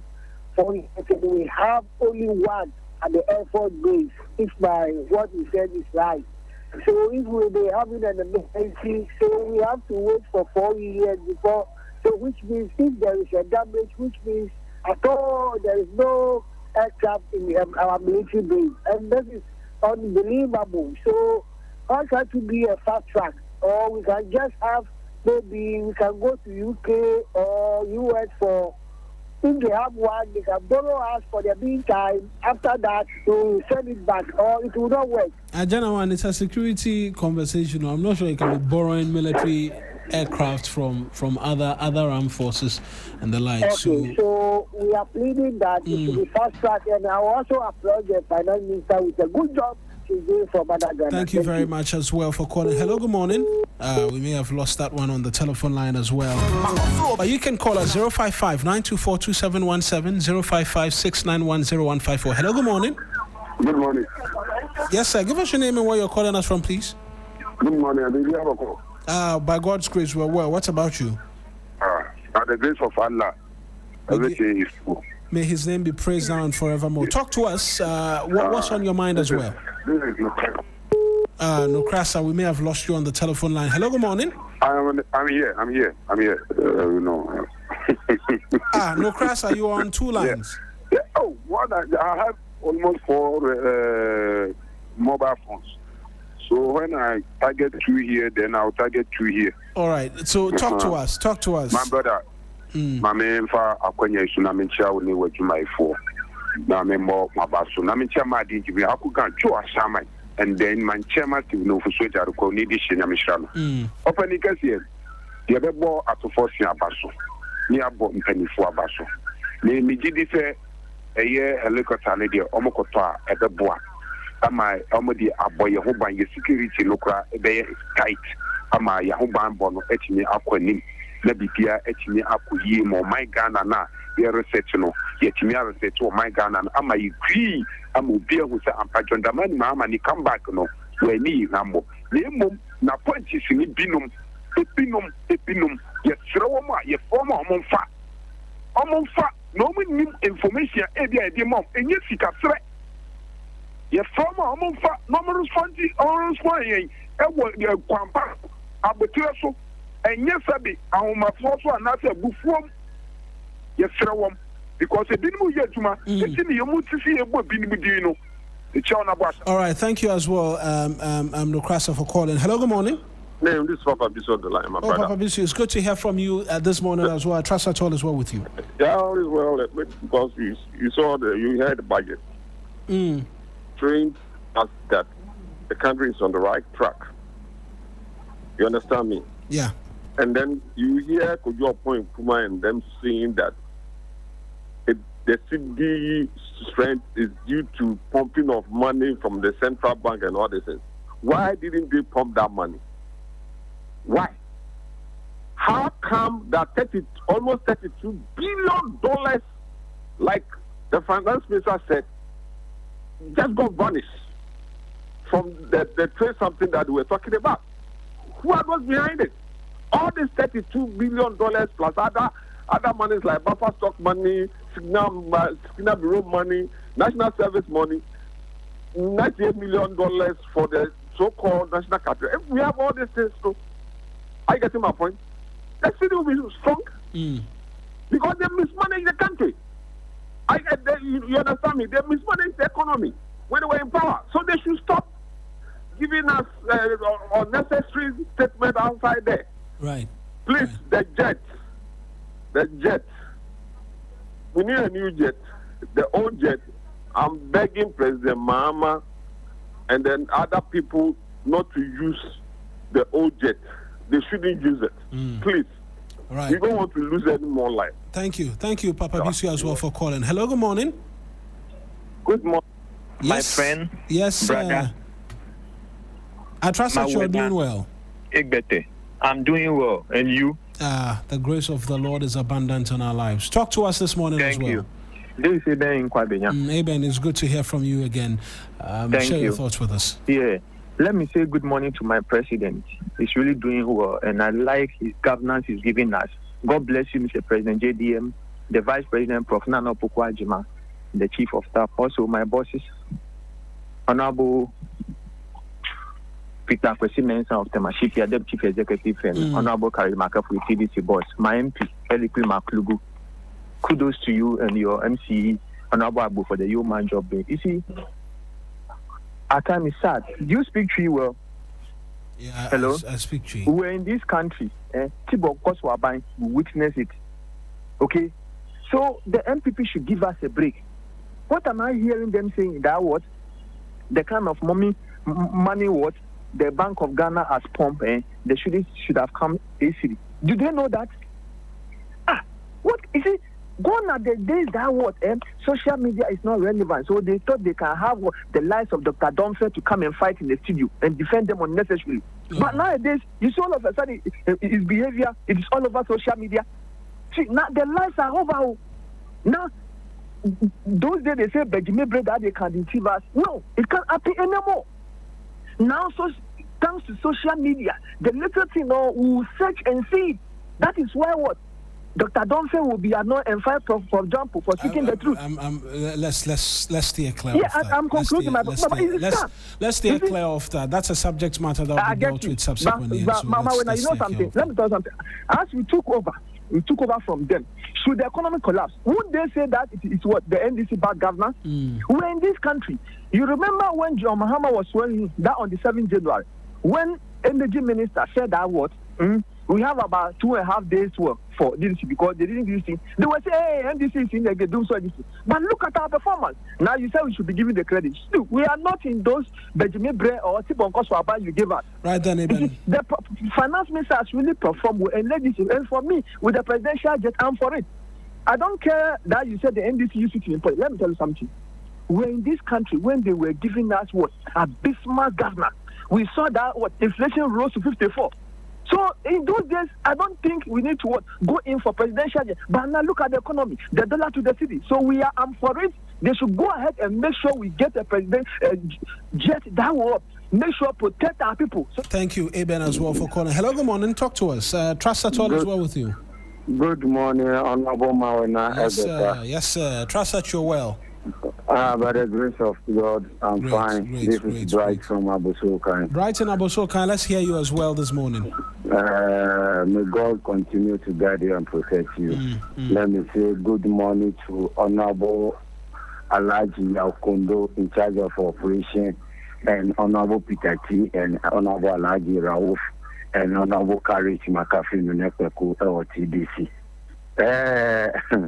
Presidential jet there. Yes, on mine Ekotobi, because your mind will and my former president Akufo-Addo, use taxpayers' money, and they rented jet, MPP for us support you now. And then I jet, I see and what told him. Now you could see, and our Excellency John Dramani Mahama, and use me support to say, Honorable Finance Minister. Ombomo de ase ni menimi ya omompe new jet efama omampeni mesre mampeni so say jet ya emi say omusi omudi aba no man info because yenim ade a say jet na eye papa e betimia edina ko ba bia opebia so okono man info omompe new jet efama Excellency John Dramani Mahama eni oman no because this jet a chair yakọ sisi yenim de ebesa ko sibium Yembo Honorable Finance Minister to 40. Yembo na baso papa. Ushe budget here already, Obi any achi because the budget, I done a friend now say budget now no about 240 every ready, or drink mamufon, or drink market woman, or drink wabu so kano, or drink because they say yen nanuma ya wabu so kind. Now Honorable 240 abo modi. And this I made the film about Modiama and $1. I Gina, our moon presser on Betty or Muniamaso, our Busoka, Ediama Cosometa, Ebetua, the Busoka, the D million Busoka for we are papa. Thank you, Bright, as well for calling. Hello, good morning. Morning, Mr. Egbeta. Yes, sir. Trust that you're well. Thank you as always for calling. And Najodo, Patomajodo. We and the Payment of FM Precasa Prime Aristocrat, Miguel Castle, Barry and Ope. Precasa, let's hear you as well. All right. Now, Mincha, I had the Accra Mayor good board on everything for say direct and Sexaba, so no banana. Ediabata. System no compelling and traders. And what the number of Mahama by Wabo. Those days, Minyani might have by Biaba or for loan, no order, no what will go, no the stable agency, the Anayaka Quasro, inflation of Quasro. If you had the Bosnia, Aeroporata and Bobaya or Modu Cushion Sidia into Enginano, the Hamad the good board, I may buy more forest reserve. And $9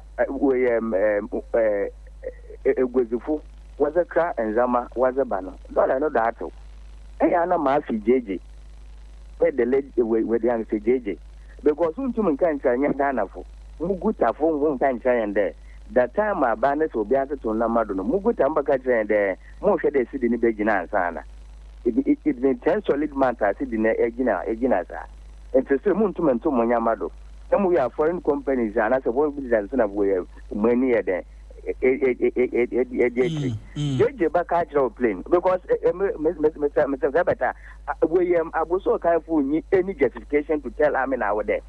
We didn't know almost by partner or other way than or Motodo. In the JJ with a squad, that's a Yachamona, Bia Yabuma.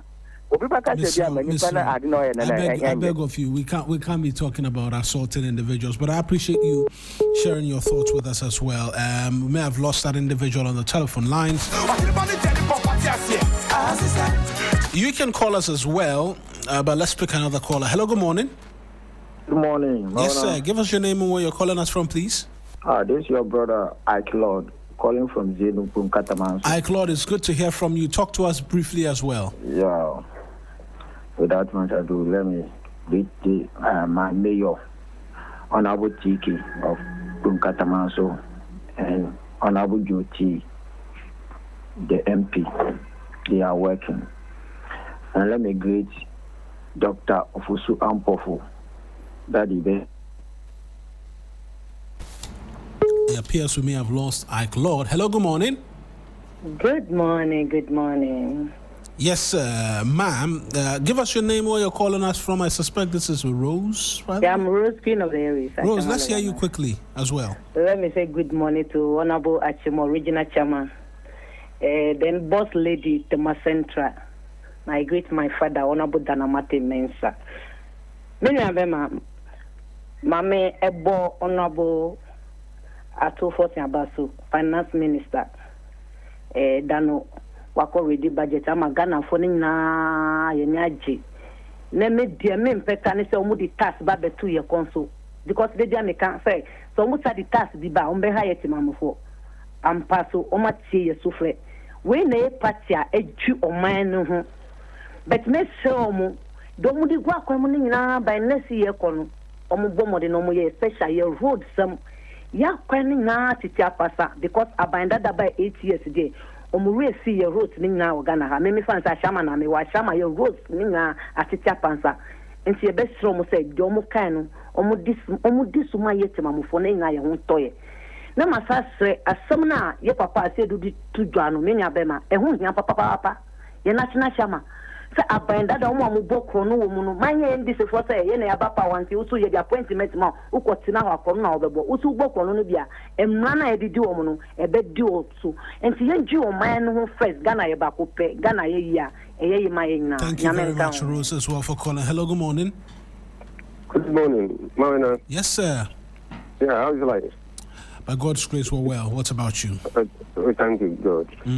Yeah, I was on a different terrain, not political, but education. Yeah, it concerns as an examiner, we mark the recent written WASI. Right. In fact, under normal circumstances, after finish marking 2 weeks maximum, we are paid. It's getting to 1 month now. And the pressure these people put on us, it's not easy. You mark for 12 days. You sleep, you have sleepless nights.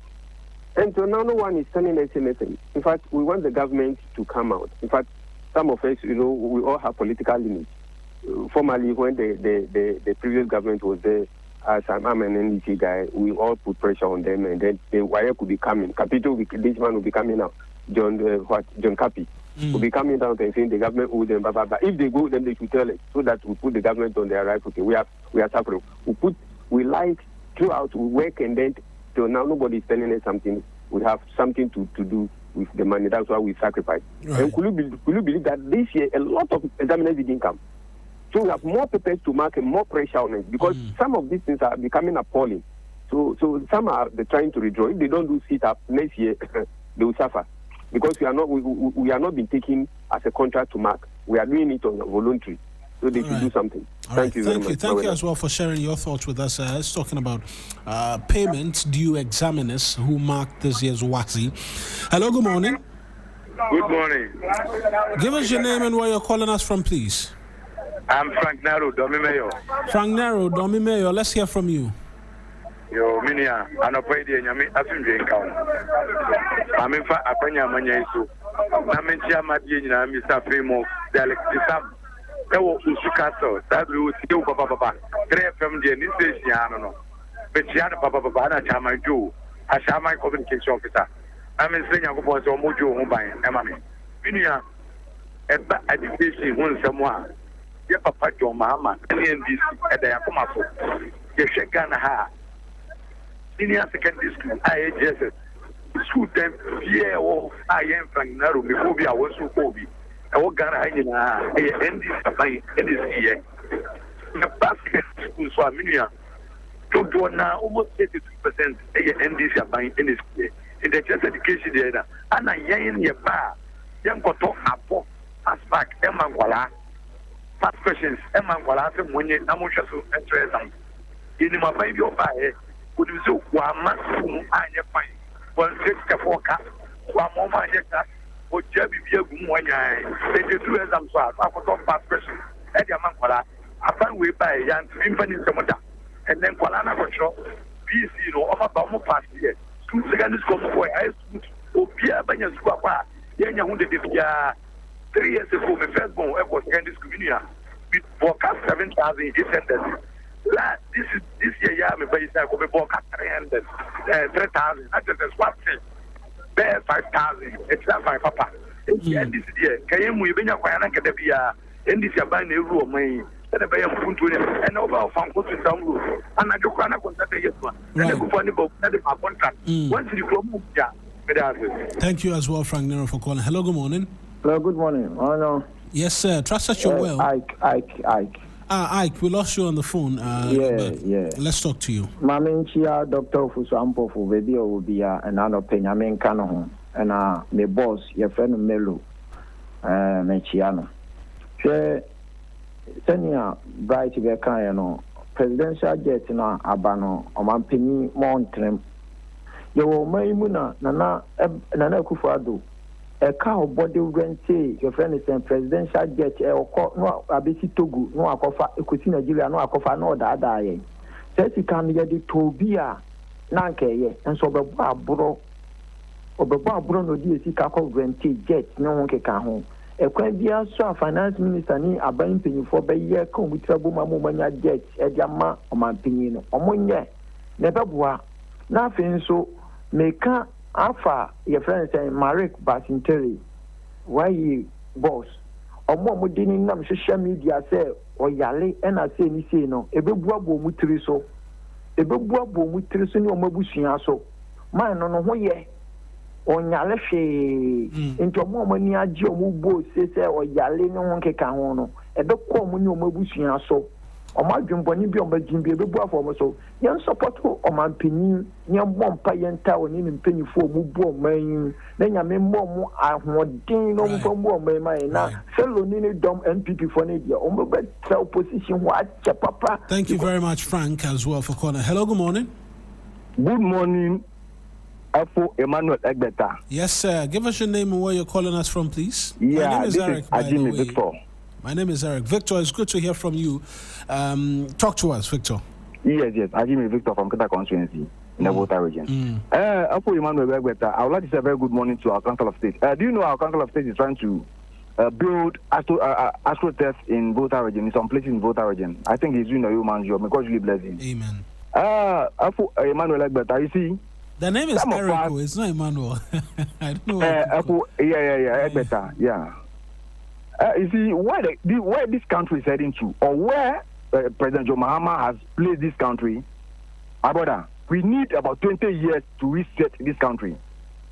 None of MPP presidential candidates are fit to lead this country again, per what we are seeing as Ghanaians.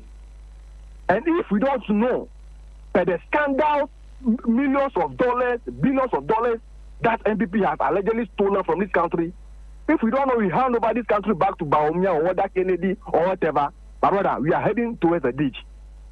Because, my brother, look at, you are using gold and one resources to get a set up this economy, to put this economy on its feet. And I'm sure none of the 5 presidential candidates of MPP are fit to lead this country again. See, Emmanuel Better, I think the MPP is just full of criminals and talented thieves. I beg you. You can't go on that tangent that the entire party is filled with thieves and criminals. Unfortunately, I have to stop you there. Hello, good morning. Good morning. Give us your name and where you're calling us from, please. Mr. Mauna. Yes, sir. This is your friend, Nana Amwako, calling from Boys in the Eastern region. Nana Amwako, it's good to hear from you. Talk to us. Mr. Mauna, my Drahana Yetino. Your mama and politics and campaign and India and Zambia and Zambia and Pata already so. The whole MPP political party means that we are in on Promangana. That's why I stopped him. I mean, it's so we can't have persons go on that tangent. So thank you. Share your thoughts with us as well. Because they can say, and the presidential jet, no, you see, Yako servicing Abba. Let's say, you know, don't do mama. Say, and maybe I'm a say. Presidential jet and say, or say you were Kuford, who you get on Casa Fonso. So, a cost servicing Abba. Let's say, one what between you, you say a cost servicing, and ya, and sign Magana say, I'm not going to have you. At the Becao, Saba, yes, sir, who is presidential jet. No, next get on the very jet, Elephant Prince, Asunti.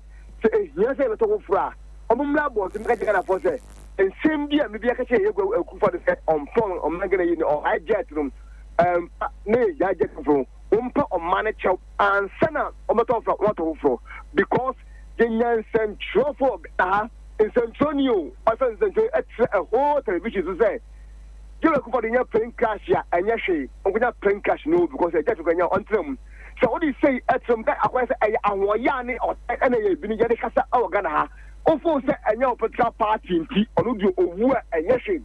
You first you tell my own. Of man, I actually obtain no bagage man of your man abroad now. So bad by the good intention in your man. So now you need to pay the 1 or 2 mistakes. Thank you very much as well. And my final caller for the morning. Hello, good morning.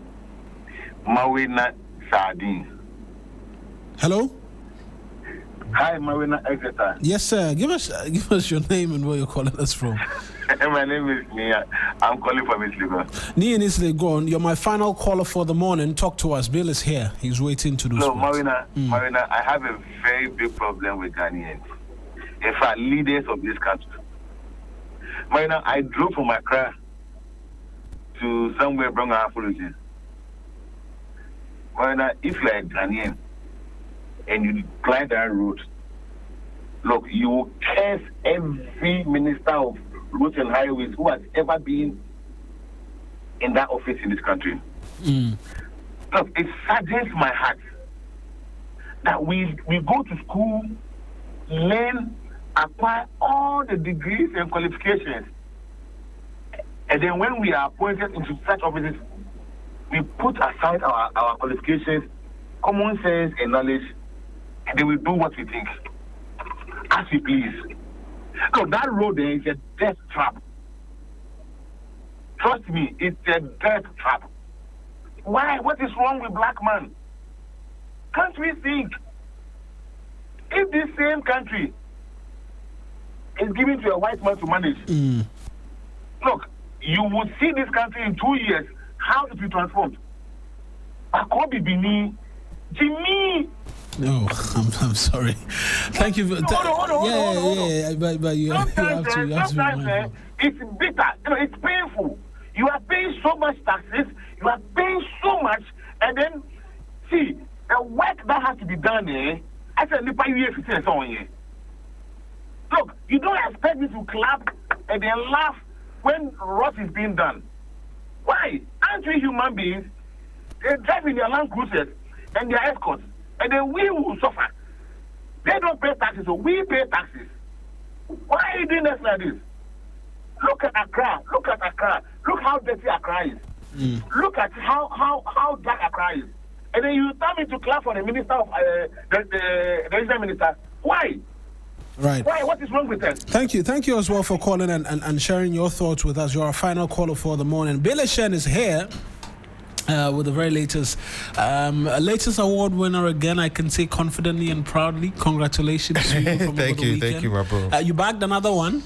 Oh, no, it was like a reenactment of the Sports Journalist of the Year for SWAG with the AIPS president available. Now he oversees all sports journalists in the world, so it was an honor to finally meet him and finally, talk to him and then receive the award from him. Excellent work, I must say. Bill Topsol in terms of sports journalism here in the country. Congratulations to you. You bring us sports. I'll do the other agendas later. I know where you're going. No, the other agendas. I know where you're going. I'll leave it. No, you don't know where I'm going actually, but you want to hazard a guess? Do you want to guess on air? No. I'll leave it like that. Bill doesn't want to risk it and guess on air. We'll be back after Bill with sports. Stay with us. It's the 3FM Sunrise. 92.7 3FM.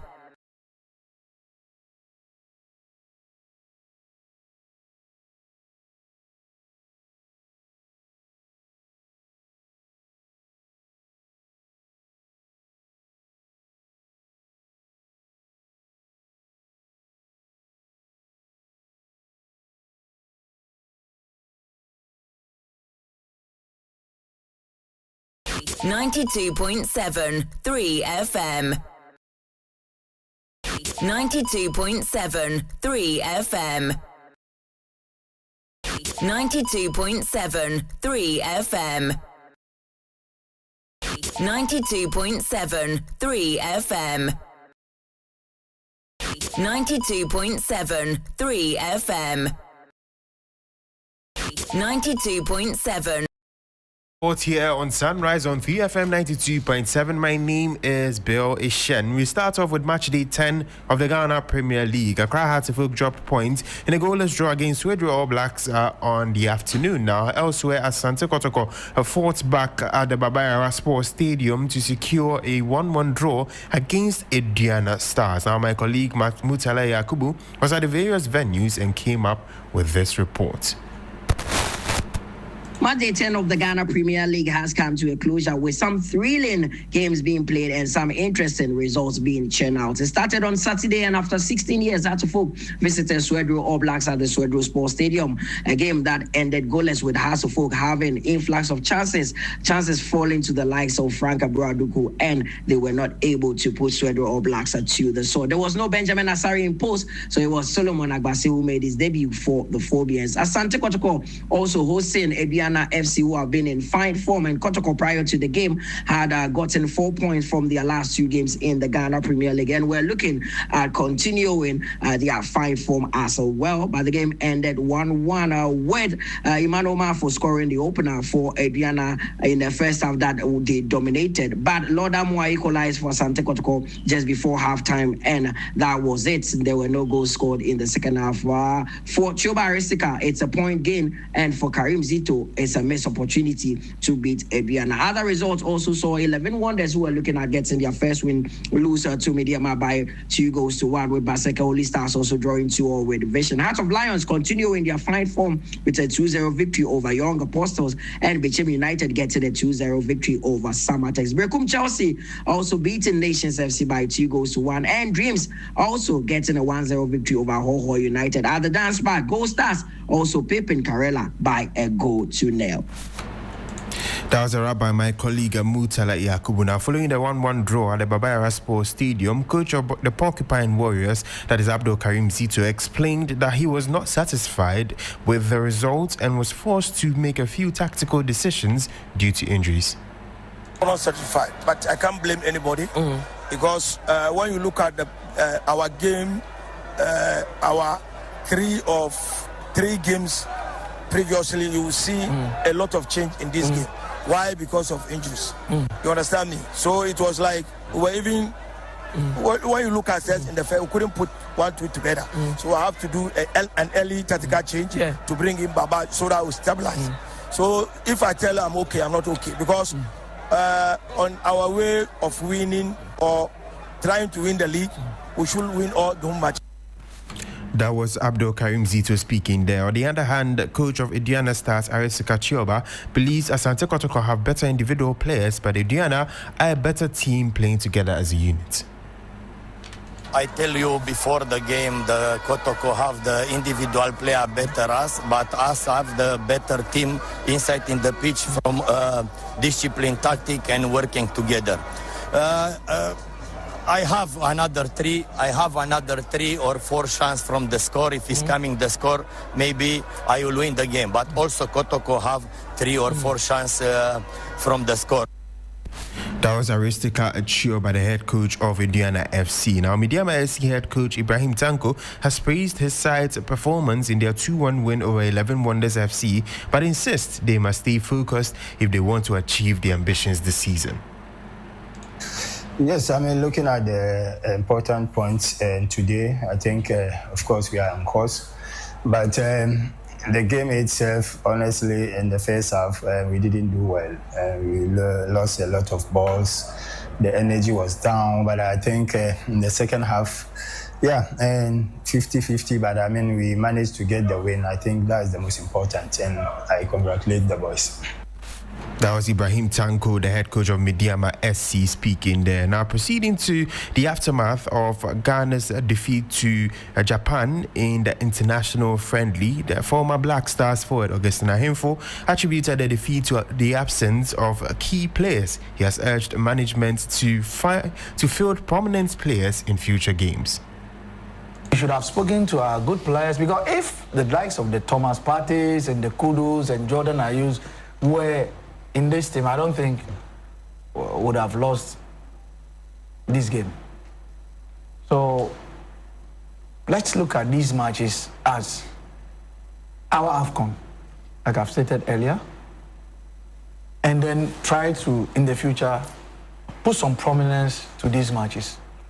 We can't just present any other team because some of our so-called elite players, or as it were, the core team is not available because we are not in the AFCON. That was Augustine Ahemfo, former Black Stars player, speaking. Now, still on the Black Stars, Mohamed Salisu and Antoine Semenyo have returned to their clubs due to injuries. Here's a lowdown of their conditions according to the GFA. Mohamed Salisu's injury was a bilateral medial collateral ligament sprain, as confirmed by Monaco and the Black Stars medical team. And Antoine Semenyo's injury is a left anterior talofibular ligament sprain, which was aggravated during the game against Japan. Semenyo was replaced by Prince Kwabena Edu in the 55th minute.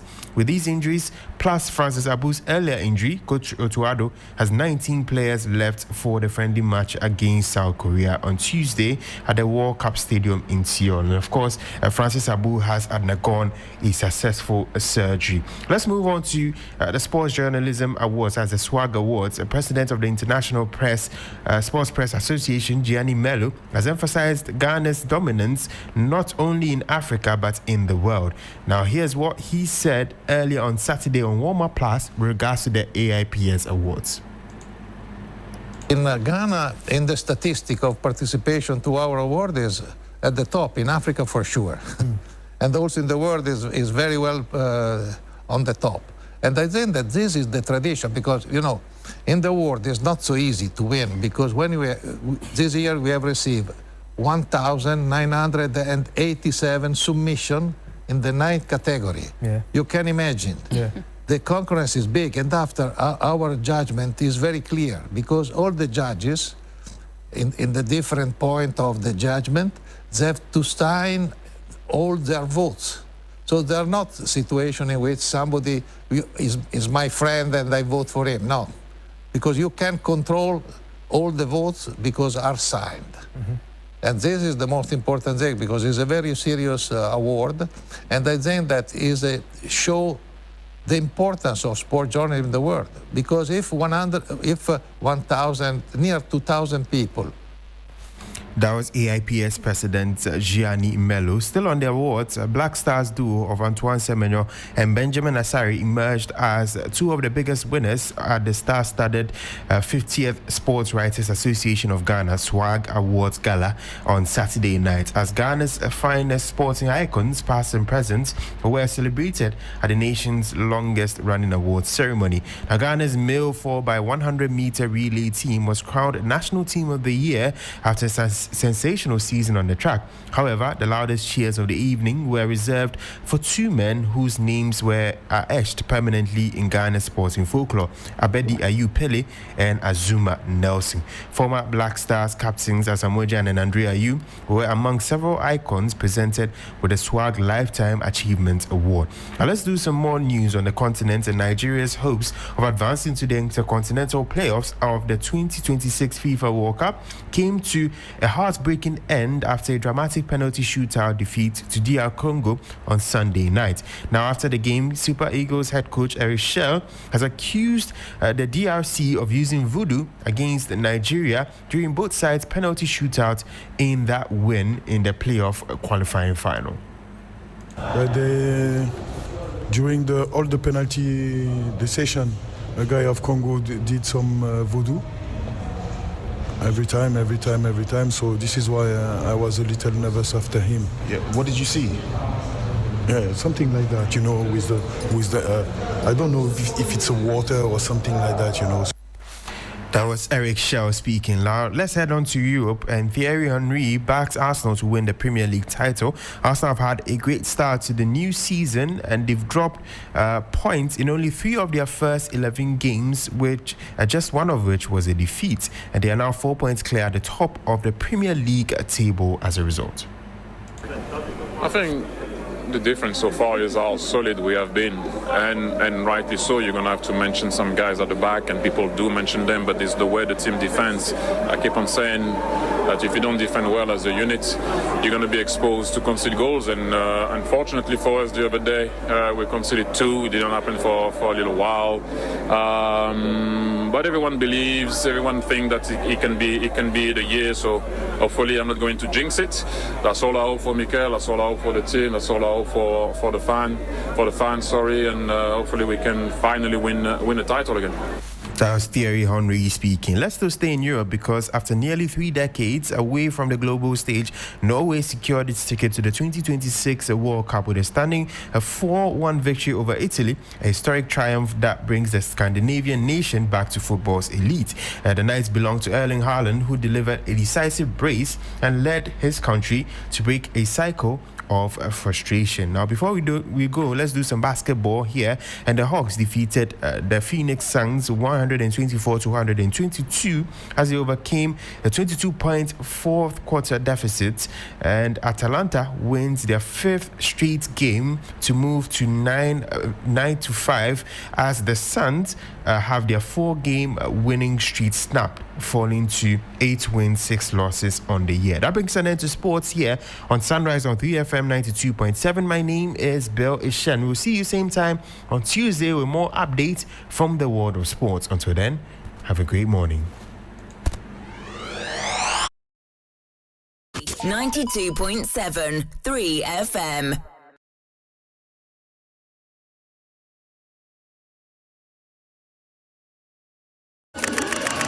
Years been long, deadlines, hustle, pressure. Now it's time to breathe, to dance, to feel again. The music hits, waves crush, energy rises. You're surrounded by good people and golden light. This is your reset, your freedom, your joy. 3FM All White Party, the beach edition, where paradise meets the party. Labadi Beach Hotel, 28 December. Lock it up.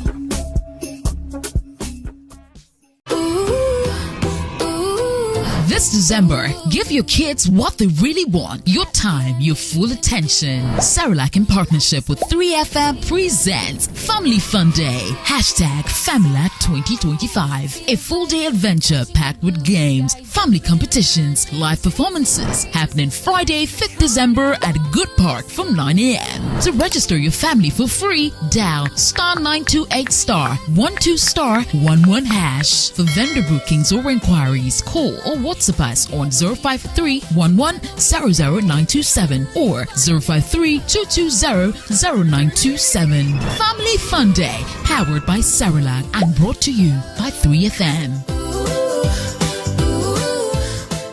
The Electoral Commission has reiterated its commitment to organizing free and fair elections this December. How's your week treating you?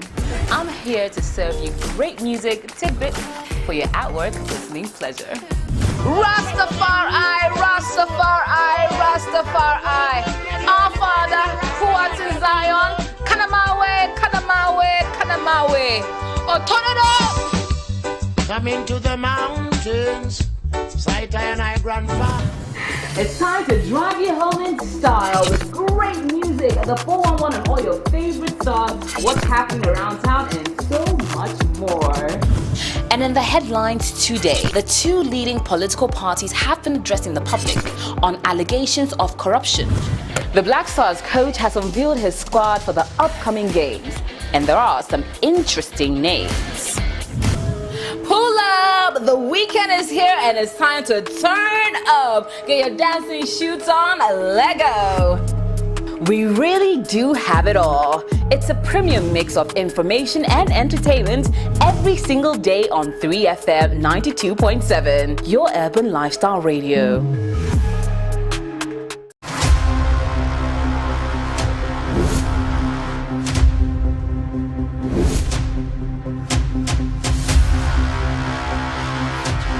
In the silence, something was growing. The journey continues. The calm before the storm.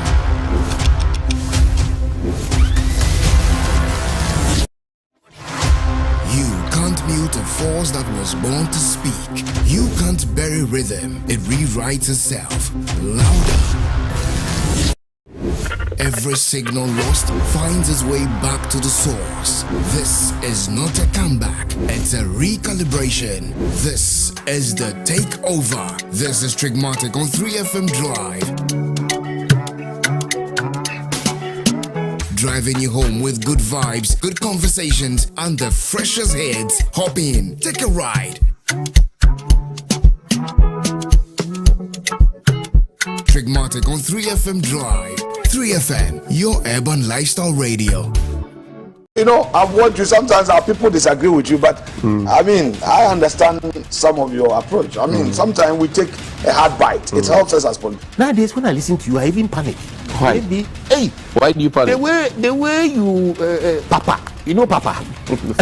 Figuratively, he bites as hard as he can. Okay. And of course, when he puts his fangs into you, you certainly feel it.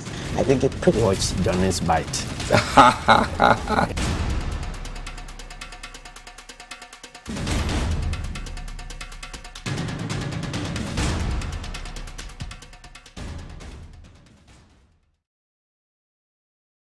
Can do better. In wrapping up, for example, Kunzo, show me the cattle grazing in the heart of the city. We say we are getting better. This was at around the Kolebu area.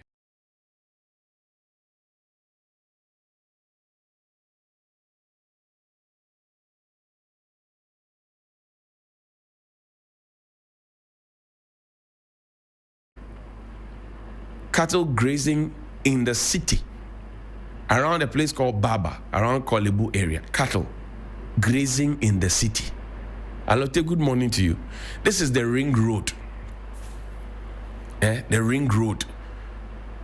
You're heading towards, what do you call it? The Circle Dubai.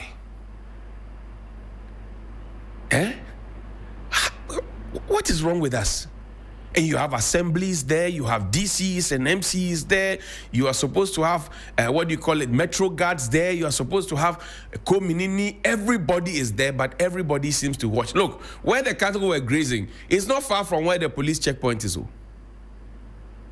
And they see somebody following the cattle and shepherding the cattle and holding a stick and guiding the cattle. And they are watching.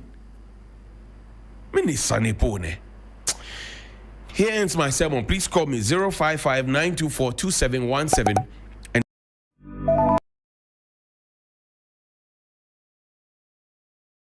this is still 3FM Sunrise on 3FM 92.7. Just gone by was the sports update. Many thanks to Bilishan and the rest of the sports team. 92.7 3FM.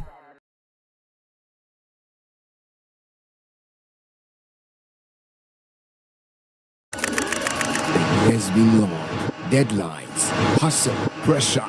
Now it's time to breathe, to dance, to feel again. The music hits, waves crush, energy rises. You're surrounded by good people and golden light. This is your reset, your freedom, your joy. 3FM All White Party, the beach edition, where paradise meets the party. Labadi Beach Hotel, 28 December. Lock it up.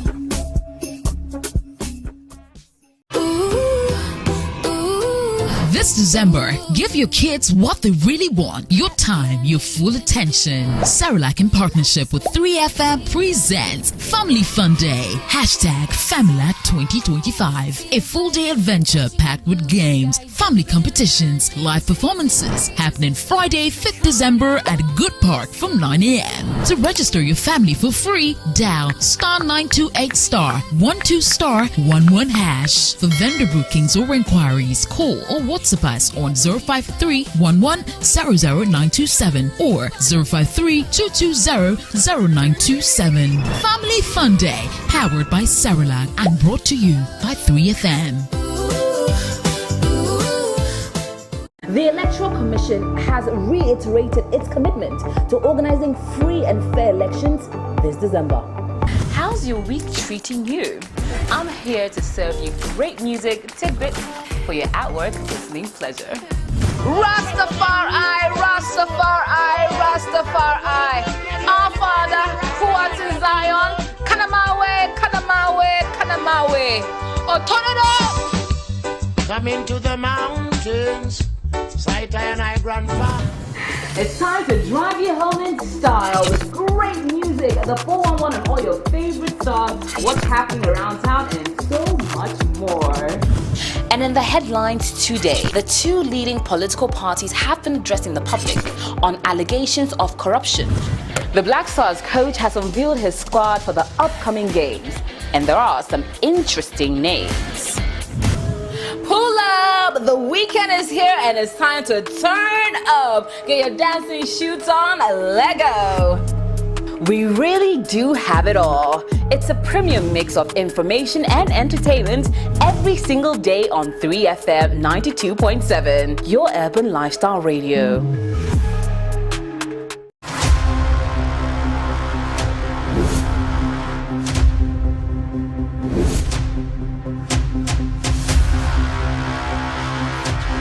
In the silence, something was growing. The journey continues. The calm before the storm.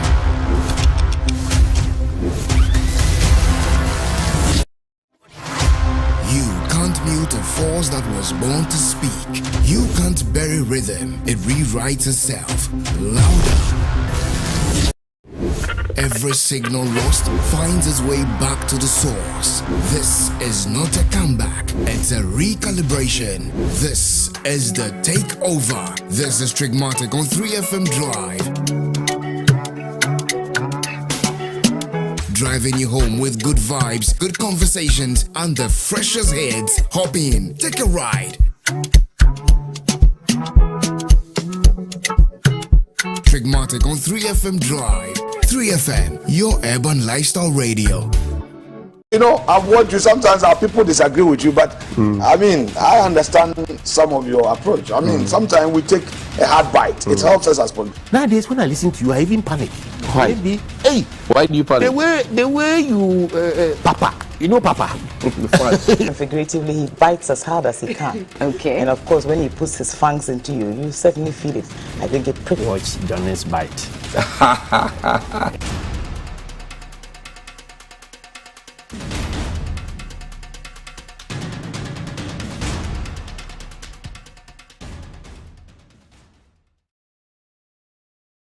We can do better. In wrapping up, for example, Kunzo, show me the cattle grazing in the heart of the city. We say we are getting better. This was at around the Kolebu area. Cattle grazing in the city, around a place called Baba, around Kolebu area. Cattle grazing in the city. Alote, good morning to you. This is the ring road. The ring road. You're heading towards, what do you call it? The Circle Dubai.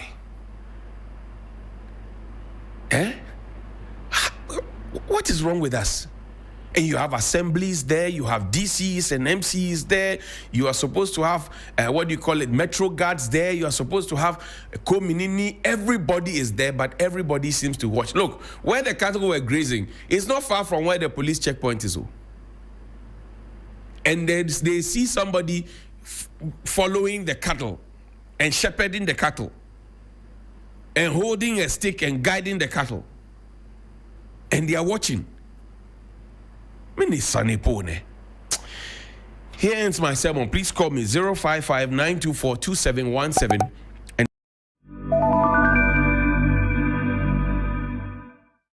I still don't understand why, as a country, we still collect monies from people who want to serve our country. Recently, people have been making videos, and it is true indeed. They literally bait you elsewhere with goodies and how much you'll be paid and what you'll be. They are in the eateries and in the parks, etc., sharing leaflets and talking to people, as to why they should come and join the army and all of that. In our case, you have to pay. And you literally be humiliated. You have your forms. You'll be made to move from this side. Say, hey, everybody left. Hey, everybody right. Hey, everybody go now. Everybody up. I know it's a regimented space. But can we change things the way it is? I remember that, 84,000 people were made to congregate at the Elwak Sports Stadium once upon a time. We took monies from 84,000 young people. How many jobs did we give them? How many jobs did we give them? And it looks like it's a money-making venture for everybody, from the universities to the law school to the police to the immigration to fire service to prisons to the army. It looks like it's a money-making venture for people. I am not saying that because you have space for 13 people, you should sell 13 forms. No. You can have a certain threshold, or maybe sell a double or triple. That's understandable. You have space for less than 100 people, and you sell forms for more than 2,500 people.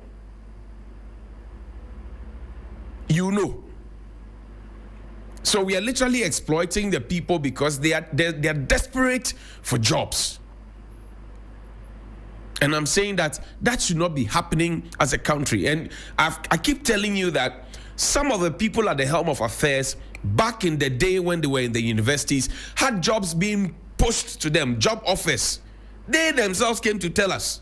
They came to tell us that the UACs and what have you were literally coming to them because they were looking for university graduates. So they will come and push the offers, under their doors. After they have taken allowances for going to school, and after they have had breakfast, lunch, and supper and snacks, after they have had orderlies come to take care of their rooms. Yes. That's a reality. In the past, all these goodies were enjoyed. Today, we are told that we are getting better. But the better that we are getting, or whatever description you want to give to it or assign to it, it doesn't look better. And I'm sure that we can do better. In wrapping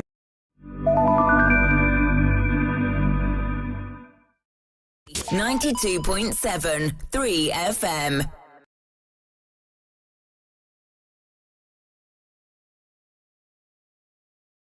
It has been long. Deadlines, hustle, pressure.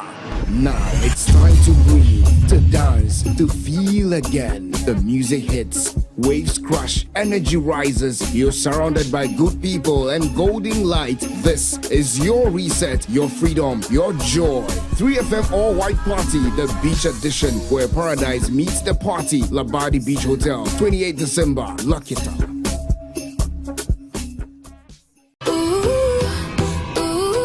This December, give your kids what they really want. Your time, your full attention. Cerelac in partnership with 3FM presents Family Fun Day. #FamilyLac 2025. A full-day adventure packed with games, family competitions, live performances happening Friday, 5th December at Good Park from 9 a.m. To register your family for free, dial *928*12*11#. For vendor bookings or inquiries, call or WhatsApp us on 053-11-00927 or 053-220-0927. Family Fun Day, powered by Cerelac and brought to you by 3FM. The Electoral Commission has reiterated its commitment to organizing free and fair elections this December. How's your week treating you? I'm here to serve you great music tidbit for your at-work listening pleasure. Rastafari, Rastafari, Rastafari.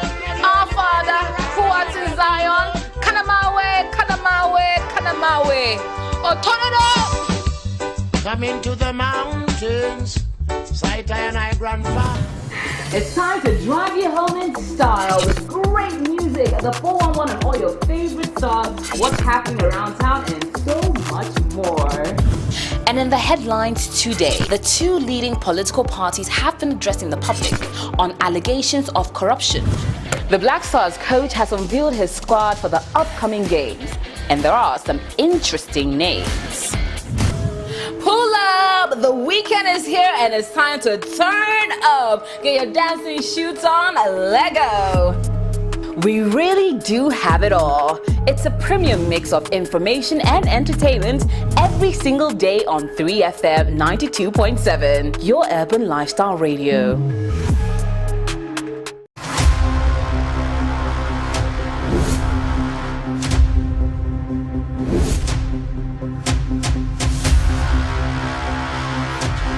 In the silence, something was growing. The journey continues. The calm before the storm.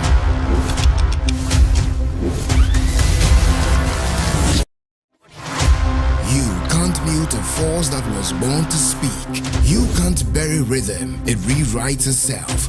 Louder. Every signal lost finds its way back to the source. This is not a comeback, it's a recalibration. This is the takeover. This is Trigmatic on 3FM Drive. Driving you home with good vibes, good conversations, and the freshest hits. Hop in, take a ride. Trigmatic on 3FM Drive. 3FM, your urban lifestyle radio. You know, I've watched you. Sometimes our people disagree with you, but I mean, I understand some of your approach. I mean, sometimes we take a hard bite. It helps us as politicians. Nowadays, when I listen to you, I even panic. Why? Maybe, hey, Why do you panic? the way you, Papa, you know, Papa. Figuratively, he bites as hard as he can. Okay. And of course, when he puts his fangs into you, you certainly feel it. I think it pretty. Watch Johnny's bite.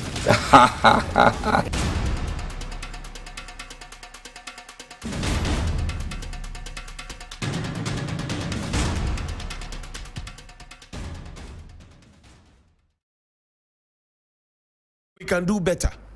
In wrapping up, for example, Kunzo, show me the cattle grazing in the heart of the city.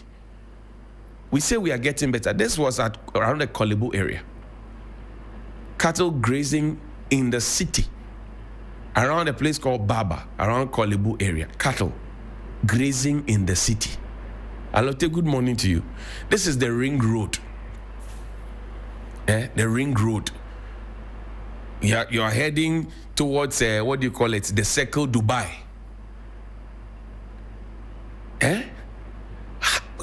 What is wrong with us?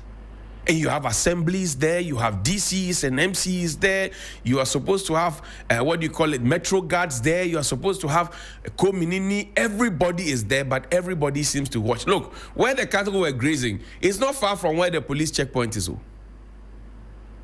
And they see somebody following the cattle and shepherding the cattle and holding a stick and guiding the cattle.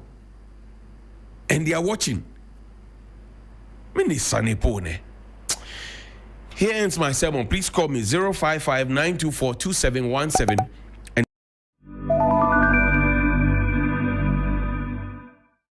I still don't understand why, as a country, we still collect monies from people who want to serve our country. Recently, people have been making videos, and it is true indeed. They literally bait you elsewhere with goodies and how much you'll be paid and what you'll be. They are in the eateries and in the parks, etc., sharing leaflets and talking to people, as to why they should come and join the army and all of that. In our case, you have to pay. And you literally be humiliated. You have your forms. You'll be made to move from this side. Say, hey, everybody left. Hey, everybody right. Hey, everybody go now. Everybody up. I know it's a regimented space. But can we change things the way it is? As Dirty December is coming, it's just one event that you should be readying yourself for.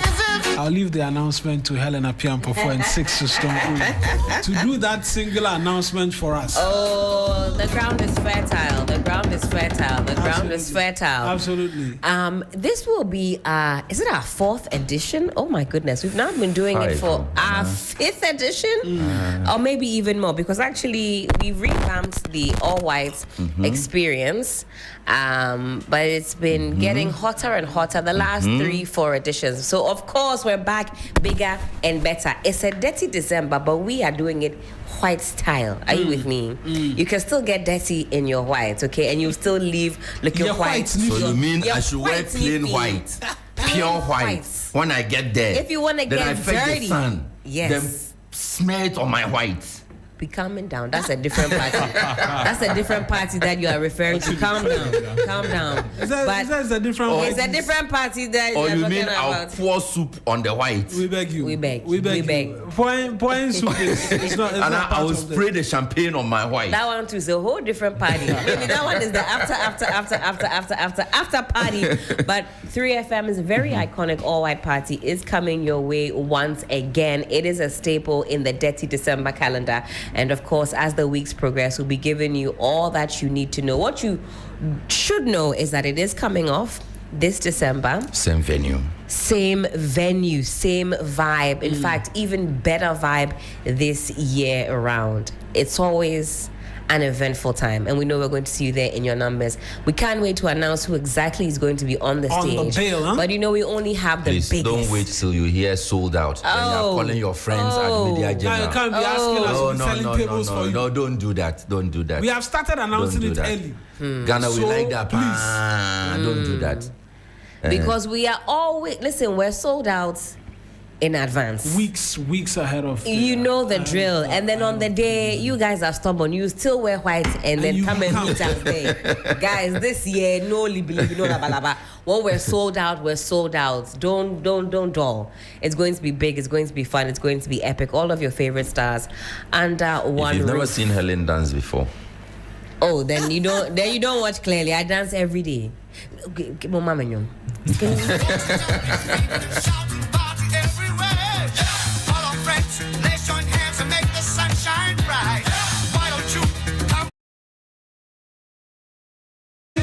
Seems like these and more. Seems like these and more.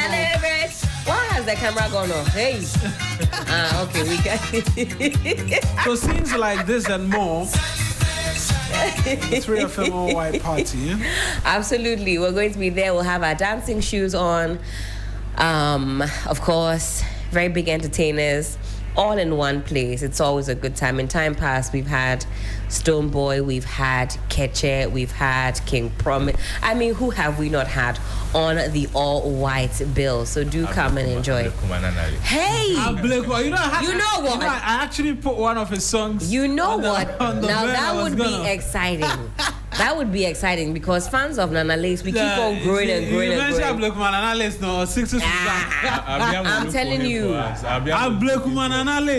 And if you guys don't take time, myself and AJ will hop on the stage to recreate that iconic freestyle that he blessed us with sometime this year, in the middle of the year. That thing was actually made for you. Physical for sanity. Let me see. Physical for sanity. Let me see. Or sanity. Girl, put culture. Girl, put Oh, Nana Lace. Now that would be something. So do be sure to stick with us. Check out all of our socials. We'll have more details as the time draws nearer. Mona, what have you found? I'm scared. I think I've found. Okay. Had I known, is always alive. Had I known, is always alive. I will come home.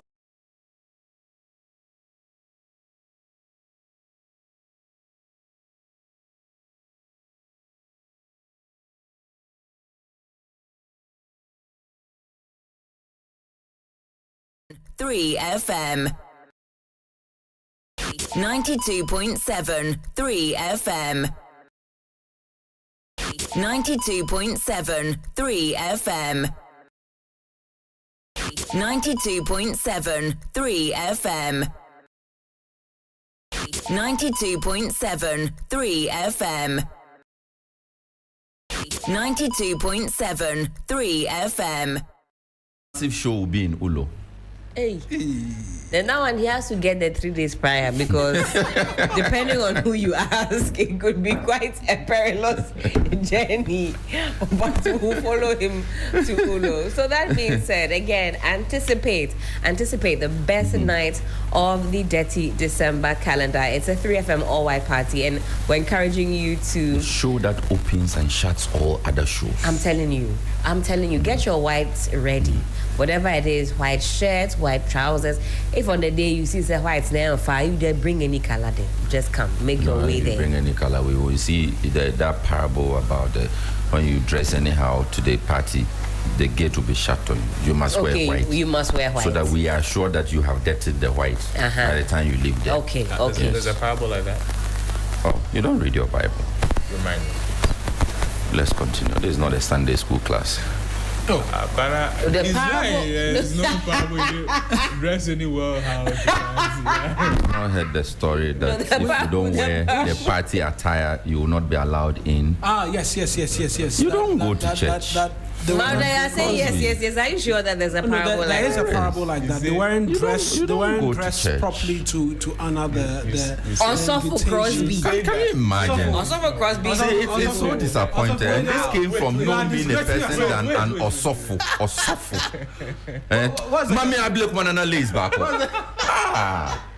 What's the justification of Osofo? It's not.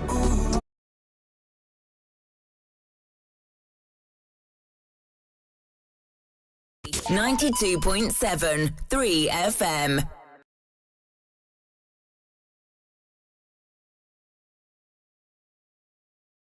It has been long. Deadlines.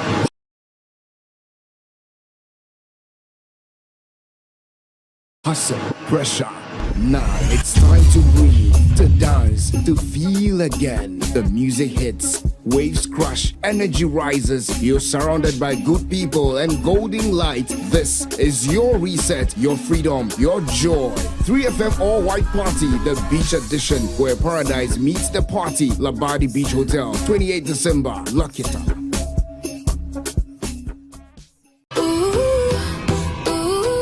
This December, give your kids what they really want. Your time, your full attention. Cerelac in partnership with 3FM presents Family Fun Day. #FamiLat 2025. A full day adventure packed with games, family competitions, live performances. Happening Friday, 5th December at Good Park from 9 a.m. To register your family for free, dial *928*12*11#. For vendor bookings or inquiries, call or WhatsApp us on 053-11-00927 or 053-220-0927. Family Fun Day, powered by Cerelac and brought to you by 3FM.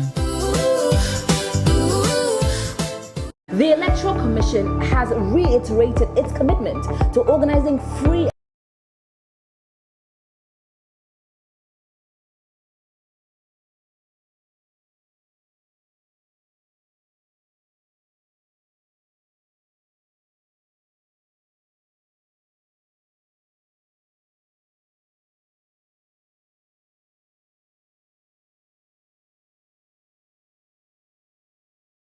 beyond. That's the one. Yeah. Tonight, see a petty couchy. Girl, see a petty couchy. 92.7 Girl, tonight, see a pocket pie. 92.7 3 FM. 92.7 3 FM. 92.7 3 FM. 92.7 3 FM. 92.7 3 FM. 92.7 3 FM. 92.7 3 FM. 92.7 3 FM. 92.7 3 FM. 92.7 3 FM. 92.7 3 FM. 92.7 3 FM. 92.7 3 FM. 92.7 3 FM. 92.7 3 FM. 92.7 3 FM. A classic. So what? The campaign is on to Gabriel Kumananale on the 3 FM. Girls to Abati culture. Girls to Abati culture. Anyways, that's just by the way. Building up towards the 3 FM all white party. That's right. Most certainly. We're looking forward to a lot of excitement in relation to that. But away from that, there's some interesting developments. We know we've been talking the budget all throughout the weekend. That's right. And there's been different aspect of the budget as was presented, but we know as well tomorrow there is something called a gun amnesty, which is to be announced by the Interior Minister along with the Small Arms Commission. What exactly is the amnesty for guns? Considering we over the time raised concerns about proliferation of arms within our society, amongst many other things. That's one of the things that we're seeking to get an understanding of this morning, and we're our friends from the Small Arms Commission. They are joining us, so they will join us on the phone pretty shortly for a conversation as well. But yes, the budget. I don't know if anything new has stuck out for you in the aftermath. I mean, it's been marinating. We've been thinking through. I still am raving mad about, no, in excitement, I should say, not mad. Mad will suggest that I'm angry about something. And so perhaps, I mean, like, barely some days ago. Barely, what is it? Say 4 days. 4 days ago, 5 days ago. No weeks, just days ago. Okay, but just confirming, Mawana, we're parking our gun conversation for now to talk about the budget, or are we going to enter that conversation? We'll enter the gun conversation probably because let me just read this for starters, where the Minister of Interior is set to announce a gun amnesty which will run for a period of 6 weeks. The initiative aims to provide a safe and voluntary opportunity for citizens to surrender unregistered or illicitly held firearms without fear of prosecution. The gun amnesty is complemented by a ban on the use of arms during traditional festivities and restrictions on the importation and sale of arms. And so, essentially we're saying, yeah, we know you're not supposed to own or have guns in your possession, but if you do, according to the Small Arms Commission, you've got weddings. People are firing them at traditional marriage ceremonies. You have it at funerals, even naming ceremonies. Any excuse for persons to take out weapons and fire it into the sky or whatever the case may be. For what reason, I don't know. It's become all too common, and we've seen this year the number of incidents that have happened or what has transpired when we have guns at these types of events, festivals, for example. Then we have the guns out, and it's becoming very problematic indeed. And so this decision to grant amnesty so that we can get more guns out of the system, I think, is certainly a step in the right direction. I recall on the last engagement we had with the Small Arms Commission, they said that you don't need a gun to feel secure, in your home. There are other mechanisms that we should be thinking about before we even think about weapons. So have you considered having, some large dogs in your house? Think about the security systems, alarms, and so on and so forth, so that we're not so fixated on having arms on us at all times. Yeah. I think it's becoming one too many guns in the system. Now, if you don't take up this opportunity for amnesty and the time passes by and then you are caught with a firearm, then you have some serious questions to answer and some consequences that will, follow therein. I think the amnesty is one thing, and then finding the persons who have the guns and are not reporting it is another. Mm-hmm. We have a problem in identifying the individuals who have the guns and are not surrendering or registering them properly, so-called. Yeah. I think that really is one of the challenges. The amnesty is great, but I can properly so register it, or I'm surrendering it unto you. How many people actually step forward and do that? I see a few concerns with this, that this amnesty, although the idea is great, like we're talking about, it doesn't target the real suppliers. The program is focusing on individuals who are to surrender their weapons, not the networks that import, not the groups of people that manufacture or distribute these illegal arms. A lot of the people who have the arms illegally, they did not create them themselves. They bought it from people, or they got it from people. So as long as the supply chains remain untouched, more weapons will keep entering the communities, and then we'll have to be doing this amnesty thing again, and it will really not be solving any problem, because the core problem is the porous borders, is the crimes that they are using these guns to commit. And the local gun manufacturing companies, they also have very crucial roles to play in sanitizing the communities of the illegal weapons. And so, I think you've hit the nail right on its head. We can grant amnesty, but if persons are still getting the guns into the system, they are handing it over to individuals who are using it for different activities. Look, let's even talk about Galamsey and the sophisticated nature of their weapons, right? And then you don't also have to think that these Galamseyers who have the weapons will want to surrender their guns because you are doing amnesty. It will not happen. So it means they'll keep holding their guns, they'll keep having their guns, they'll keep using their guns to do the illegal things. So the amnesty good, but there's still a lot more to be done. A lot more to be done.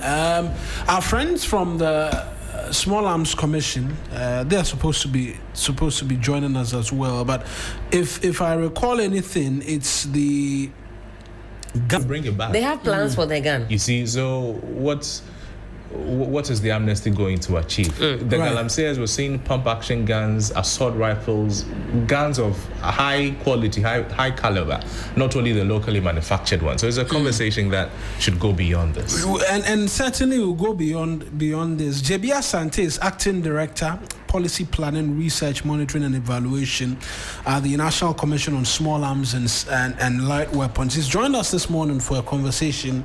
Mr. JB, thank you very much for joining us this morning. I trust that all is well with you.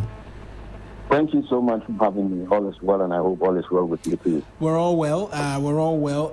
This amnesty for persons who own guns, have not brought them before you. What is it all about? I mean, talk to us. We're having a conversation. At Nungwa, and unfortunately, he lost his life. We have been saying that was one accidental shooting. A lot of people have lost their lives. But recently, I even got to hear from someone who thought that it wasn't even accidental. Probably it was a planting. And then I said that even makes it more dangerous. So what it means is that if we do not control the use of arms in this country, especially these days, the way we see people wielding arms during funerals and all kinds of traditional festivities, Then what it means is that if someone intends to assassinate someone, and God forbid, we don't want a situation where one of these days we hear that somebody, through the celebration of these traditional festivities, a prominent chief has lost his life. So we need to deal with the situation. And rightly said, when we talk about gun amnesty, our target is not a criminal, because a criminal would never surrender his weapon in the name of any gun amnesty. So those people will be dealt with accordingly by the security agencies, by making sure we go after them and they make sure they get the weapons. But now what is going to happen is that we are looking at the category of good citizens, people who don't really have any criminal intent, people who, out of probably ignorance, even though they say ignorance of the law is no excuse. The president says that, look, most of you are wielding weapons that are not registered, that are illicit. We want you to do the right thing. It is illegal. The security agencies can come after you and arrest you and prosecute you, but we want to give you the benefit of the doubt. So what the president is saying is that I'm granting amnesty. The Minister for the Interior will let us know when the amnesty is going to start and when the amnesty is going to end. And he says if you are a good intent, you are a Ghanaian who has a good intention, you don't have any criminal intention to use the weapon, but you know it's not registered and it's illicit, you surrender the weapon. Bring the weapon to the security agencies, and then we take it from there. And so I heard one of the panelists actually say, we've had amnesty in the past, and after the amnesty, what next? We just went back to sleep. If we continue to do that, then of course the amnesty will not be of any effect. And so this time we are going to make sure it is well planned, we are making sure it is elaborate, and we are making sure that it achieves results. And so after the amnesty, I'm not too sure how long that is going to be. I'm sure the minister will let us know. And you do not surrender your weapon that is unregistered or illicit, then we can count you amongst those who have criminal intent. And that is why you did not surrender your weapon. And so after that, action is going to be taken by the security agencies to make sure we retrieve all these illicit weapons from the system. And that is where people will be arrested and prosecuted. So we are saying that during this amnesty period, you surrender your weapon. Nobody is going to interrogate you or ask you where did you get a weapon from. Nobody is going to arrest you or prosecute you. Just surrender the weapon. And so just last Thursday, we had a train of trainers workshop at the police training school for officers who are going to be in charge of this amnesty program. And they are also going to the regions to go and train all the officers from the districts and from the divisions.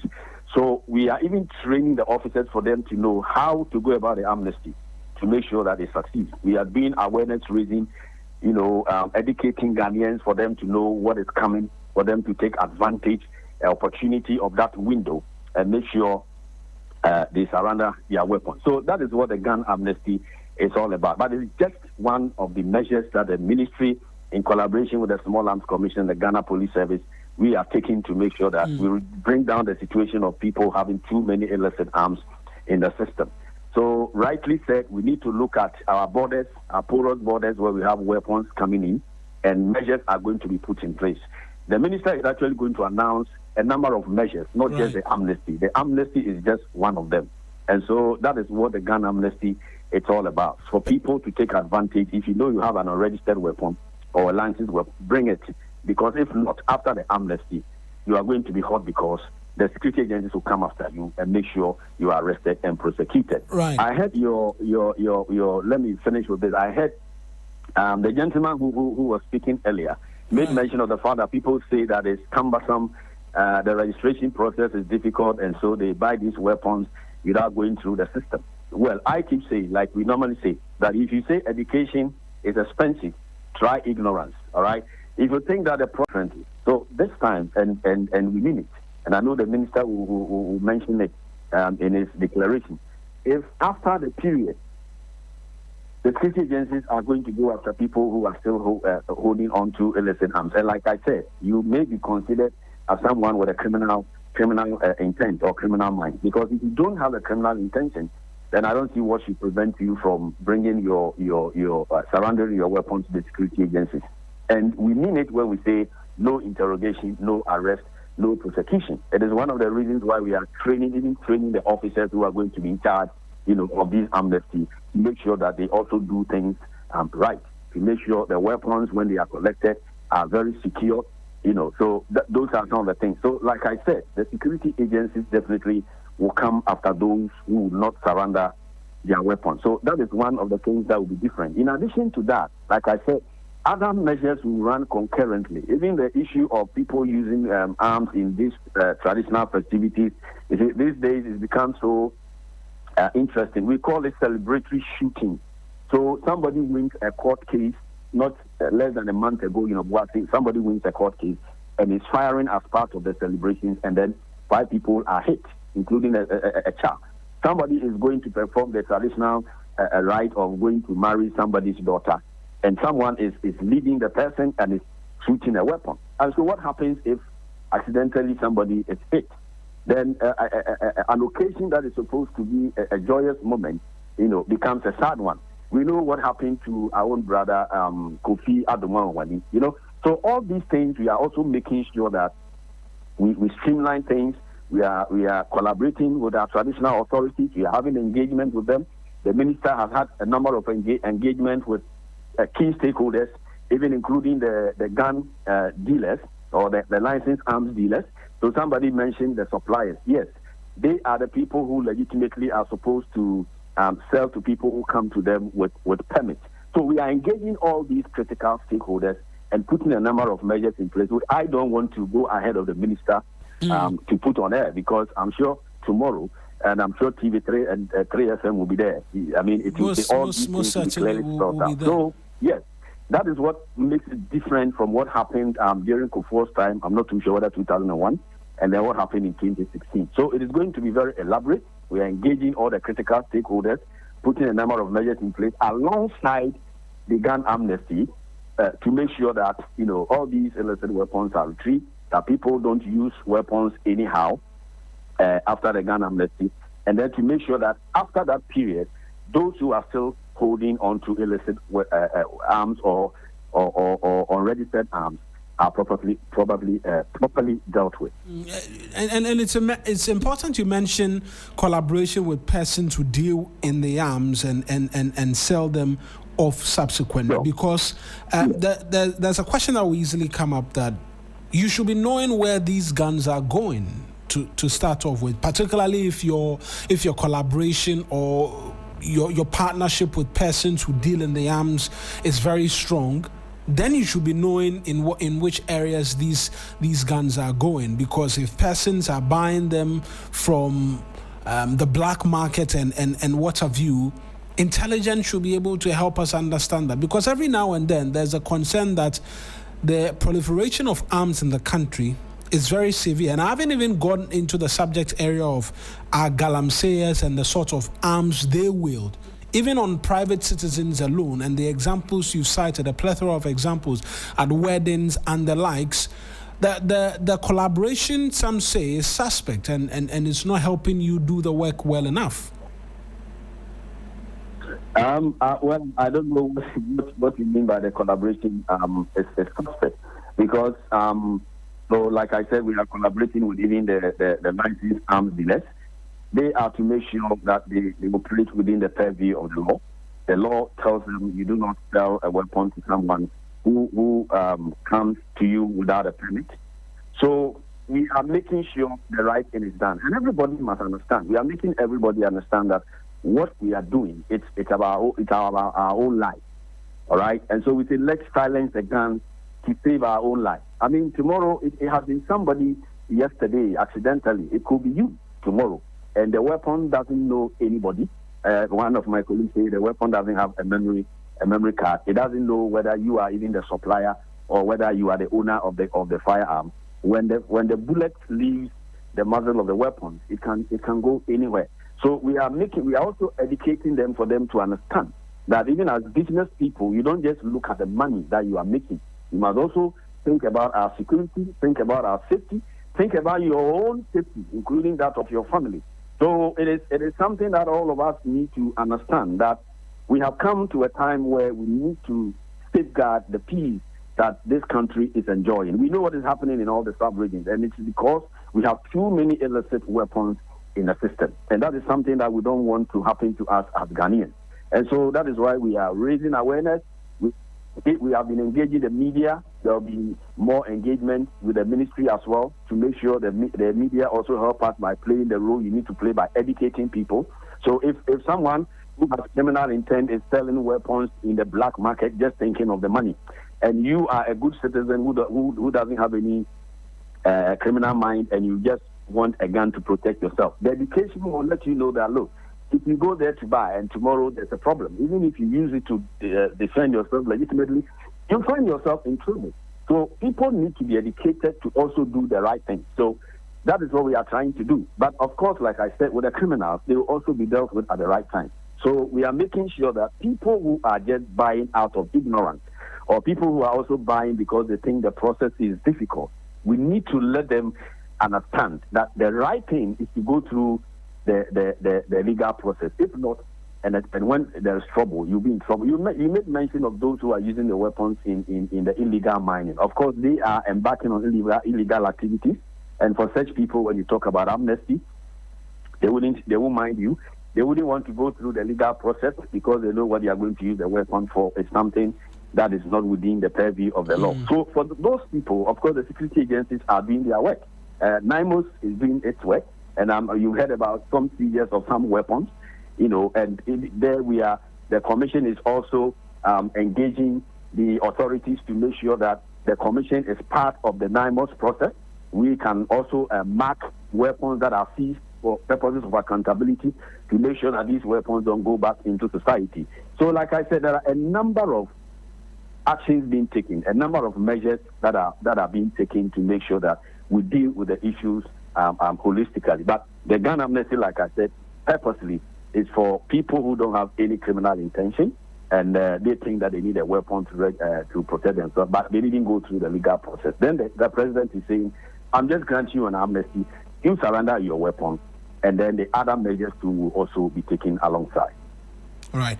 And for the concern by a lot of Ghanaians about activities of illegal miners and the sort of weapons it is that they wield, we've been having conversations for a long time about how easily these weapons get into the country. You've been at the helm for quite a while. When I say you, I don't mean you in particular, but the Small Arms Commission, amongst many other things. What really is a challenge that continues to bedevil you and your operations in being able to fully realize the potential of reducing to the bearers of minimums these arms within our society? Thank you very much. So I think just as you said, one of the challenges that I see these days, is how young men see the possession and holding, openly displaying firearms. Some of them see it as a kind of fashion, and we need to educate them for them to understand that, no, that is not the right way to live. So you have a number of people who think that our security agencies cannot protect them, and so they need to protect themselves, which is not correct. So even if, like I said, you truly believe that you need to protect yourself, we are saying go through the legal process, go to the police, go and declare your intention. They will take you through the process.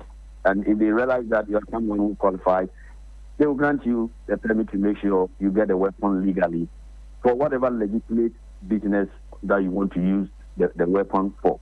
So the mindset of a lot of people, that has been one of the challenges, but I'm sure the awareness raising, the sensitization, is helping a lot of people to rethink, the why they demand or they desire to have weapons. You made mention of the porous borders. Yes, that is one major challenge, not only to the commission, but we all know for the security agencies, because when you look at the vast, nature of our borders, and when it comes to border challenges, it's not only in Ghana. Even advanced countries also have their own challenges. Yes, so we need the equipment, the logistics. We need the technology that will help us to be able to detect some of these weapons and all that. We didn't used to be at our borders, but as a commission, we started moving to some of our borders, working in tandem with our security agencies at the borders. So, for example, now we are at Paga, we are at Lubo, we are at Aflao, we are at Nanuso. So most of the borders, we are even at the Semapo. And then we also realized that at the Temaport, for example, some of our brothers, who are sojourning outside, will smuggle some of these pistols into the country in the name of business because they buy it cheap. And then when it gets here, they'll get people who say, I need a weapon to protect myself. They will sell it and make profit. And so they will hide them in these containers, this door to door, and then the weapon will enter into the country because we didn't have the requisite equipment that will help the security agencies to detect, some of these weapons. Thankfully, now we have one weapon detection equipment at the Temaport, and the Honorable Minister for the Interior is giving us resources to procure more, about 20 or more next year. So all these things will be deployed, to the various borders that will help us to be able to easily detect people trying to smuggle, hiding weapons and all kinds of things into the country. So that will help us. But we still have a number of things that we need to do that we are working on. We need to move to a lot more borders in tandem with the security agencies. Very soon we are going to have some operations we call the CAFO 6 operations, and the security agencies are going to operate at the borders, making sure they clamp down on all kinds of smuggling of contraband that will be entering into the country. K9 dogs are going to be deployed. So a number of things are going to be done, to make sure that, just as my brother Crosby said, we make sure we reduce, the issue of people or the incident of people trafficking these illicit arms into the country. Of course, we also need a lot of human resource to be able to do this. And I know next year government is going to give us the clearance to recruit a number of people that will help us, so our presence will be felt in most of these critical areas, so that we'll be able to reduce the issue of illicit circulation of small arms in the country. And so in about 6 months' time, when we return to you, the news will be that a lot of activity has taken place and you're working towards reducing the presence of these arms in the country. Yes, I can confidently say that because I have a minister who is very proactive. I mean, the Honorable Minister of the Interior, Honorable Mohammed Muntaka Mubarak. I mean, someone who listens, very open-minded, and is open to all kinds of suggestions that will make sure that things work.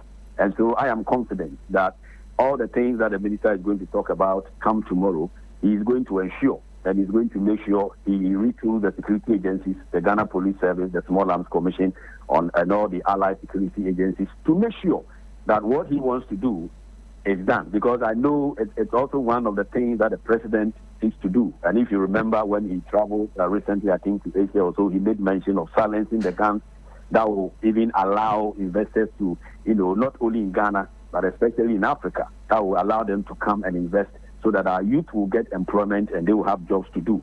So I know the government, the president, the government, the minister, they are committed to this. And I know definitely it will happen. And then also we submitted a bill that will review our law to make sure that we have stringent measures so far as the control of small arms is concerned becomes very effective. And I know the minister is pushing, is working so hard on it. Very soon it will get to the AG's department, as was mentioned during the opening of the Trainer of Trainers workshop at the police depot. So all these things, I know in 6 months to come, a number of things would have happened. And I expect that we should have been able to reduce the number of illicit arms, not just that, but even the number of gun violence going on in this country. We should have been able to reduce it to a very significant level. Right then, Mr. J.B. Asante, we'll leave our conversations here. I'm sure we'll return to you in the coming months for an extensive conversation again. Perhaps I'll ask one more. On the persons who own some of the guns for the criminals and all of that, that is a special operation which you're going to be taken care of, because they obviously will not be coming to surrender their guns because for them Ghana so definitely the security agencies will have to go after them and make sure they get them arrested and get their weapons retrieved from them. Right then, we'll leave it here. J.B. Asante is with the Small Arms Commission. I'll just get its designation right this morning as well, even as we continue in our conversations.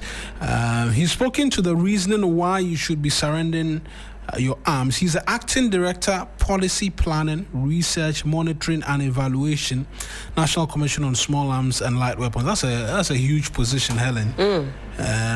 Acting Director, Policy Planning, Research, Monitoring and Evaluation as well, the National Commission on Small Arms and Light Weapons. And so that's the explanation. He's given a justification as to why you should be surrendering your arms as well, if you own one. That's right. You know, I had a No, I don't have a weapon. Okay. Sorry. I was going to say your mic is on. No, my mic, I know very well my mic. Okay, I wanted to make sure. I mean, I have an officer friend who was saying that, you know what, you should get a small weapon and then register it for safety concerns and all of that. And I was thinking to myself, why would I need a weapon? I mean, that's what everybody says. They say, I need it for protection and so on and so forth. You know, some people actually move into a neighborhood and the first thing they do is set off warning shots. Yeah, the fire. So that let you know. If you come in, you come in at your own peril. Exactly. This idea that, if I don't have a gun, I can't be secure in other ways, it's become very commonplace as well. And the last time we spoke with Mr. J.B. Asante, he said, consider other forms of personal protection, because that same gun that you have in your possession, somebody that's trying to harm you could get a hold of it and do something to you. Well, anyway, it's a privilege and not a right. Let's get on to the other phone lines. Dr. Victor Doke is a security analyst and a lecturer at the Kofi Annan International Peacekeeping and Training Center. He's also joining us this morning for that conversation on the amnesty as it's being granted. Will be announced tomorrow by the minister. Doc, I appreciate you joining us this morning as well. I hope all is well. Yes, all is well. Good morning to you and then your co-host. Yes, Helen and Crosby, they are here with me as well. This conversation of gun amnesty is not the first time we're having that come into being. Would you describe the previous ones as successful, such that we can look forward to this one having individuals who own guns, surrender them so easily, and then we can begin to clean up our space in terms of persons who own these weapons?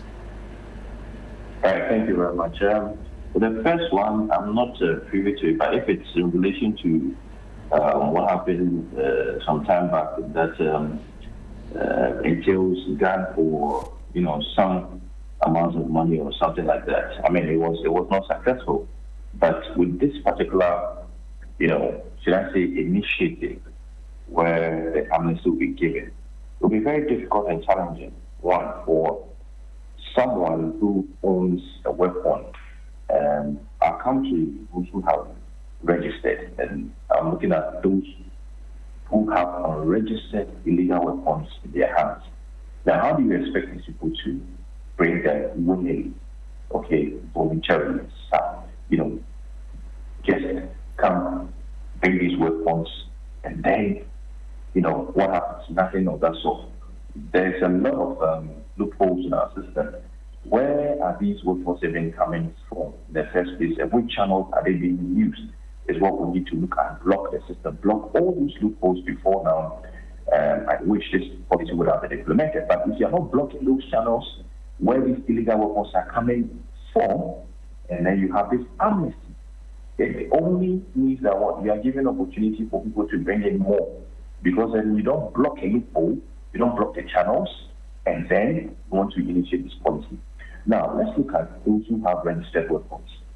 Sometime back, some weeks back, we got to know about the number of people who have registered weapons, but that has expired. The license has expired, but it's not gone for renewal. Okay? How about we start with those ones? First of all, let's get them to renew. Let's get them to provide the proper details. So those who, when you do the reassessment and everything, those who are not supposed to even handle the weapons, you take the weapons from them. You start with those ones. Now, those by and large who have the weapons registered in the system where their whereabouts are not known? Are we tracking them? Are we tracing them? Okay, so these are some of the things that we need to look at. Now, the other aspect I'm looking at is conflict-prone areas where these illegal weapons have been, in the hands of the youth, proliferation of small arms in these, conflict-prone areas. What is the modus operandi with regards to that and also? Okay, so these are some of the things that we are expecting that, the government agencies responsible for this initiative should look at. If they have it in the plan tomorrow, as the minister will come out with clear directives, that's fair enough. But I think we need to look at a holistic approach. You block all the routes, illegal routes that these weapons are coming in from, get the kingpins behind those who are smuggling the weapons, and then you implement rapid, drastic and robust approach. Could be one of these, and then you can be sure that you get some results. But if we are not blocking the loopholes, the channels where these weapons are coming from, then I'm sorry to say, be fighting at this cause. And you mentioned areas where we've seen persons wielding guns amongst many other things, and it comes off sometimes as though we see the videos and yet nobody takes action. Should we be seeing a bit more in terms of the Ghana Police Service being proactive in that sense, or the Small Arms and Light Weapons Commission being proactive beyond these amnesties and picking up on individuals, persons, groups? You've mentioned areas where there's conflict amongst many other things. Identifying these areas and going into, if seize is the appropriate word, seize these weapons and make it known that it is not right for you to own a gun without a license. I think that's missing more often than not until we hear about an amnesty. Yes. So that's what I was talking about, blocking out the loopholes. Now, what are we doing to the ones in the system? We are being told amnesty has been given. But trust me, you're looking at conflict-prone areas where two ethnic groups do not trust each other. And the main reason why they acquire the weapons is to tell you that for self-defense, because they don't trust the other party. It will be difficult for these people to surrender the weapons voluntarily. Now, what we can do, as you suggested rightly, Small Arms Commission, Ghana Police, Ghana Security Agencies, Intelligence Bureaus, and all of that, USEC, DISEC, whoever, you identify where these weapons are. And trust me, our intelligence spectrum is very effective enough that it picks up this intelligence. They know where these weapons are, and we can organize an operation to retrieve these weapons. The state has the power and authority through its agency, Small Arms Commission, to effect these kind of operations to seize these weapons. Okay, those identified with weapons, yes, we've seen how the police have arrested some of them. You're talking about the civil celebration, which has now become a norm that people load guns and fire into the atmosphere for whatever the consequences we've all seen in the past. So these are some of the things we need to look at. It can be concurrently new initiating the policy or implementing the policy while solely getting these out of the specifically with targeted operations, that would be effective. But voluntarily, when it comes to conflict-prone areas, for them to surrender their weapons, where you're looking at the political dynamics which changes the conflict, where you're looking at shadow stakeholders, conflict profiteers for the conflict, you would have it very, very difficult or challenging for any faction to surrender their weapons if you don't conduct a very thorough intelligence-led operation to retrieve these weapons. You cannot retrieve these weapons. And finally, on this particular subject matter, I'll pick your thoughts on another subject, which we'll be getting into. What will be your expectation after this amnesty is announced? The commission seems to be of the opinion that there's a bit more in terms of work that they have to do after the amnesty is announced to ensure that people comply, and then they're able to mop up and sweep through and retrieve a number of these weapons. What will be your own expectation of not just the Small Arms Commission, but the other respective agencies who are supposed to be working in tandem to clean up the space? I think we need interagency collaboration. Most of the times we like to work in isolation, which doesn't yield much, results. It's an agency collaboration with regards to intelligence feeding into the operational aspect, and then going on the field itself. We need that because it's a chain. Without that, it becomes ineffective. Without that, the smaller commission becomes ineffective. So we need intelligence to feed in this kind of operation, and then you can best assured to have some results. Resources.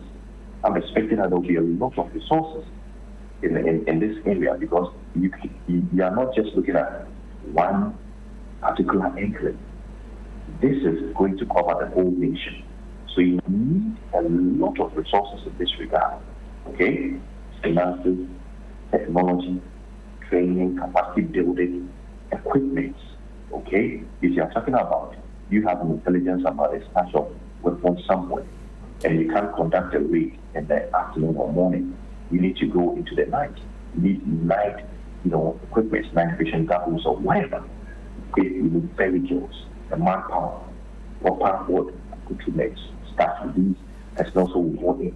So I'm expecting that these, items will be provided for the, commission or sister security agencies for them to be effective enough. If you come out with a policy, okay, which is very good, which will yield results, you've done your analysis, if you don't have the resources to back it up, you agree with me, you get nowhere. So we need the resources. Most of the times the political will is there, but what is lacking is the resources. Apart from the resources, implementation of the regulations, implementation of the law. Okay, so now if we say all these things, what will happen? We need to see enforcement. You need to enforce the law. If you don't enforce it, then people begin to have, that impetus to own weapons without even registering.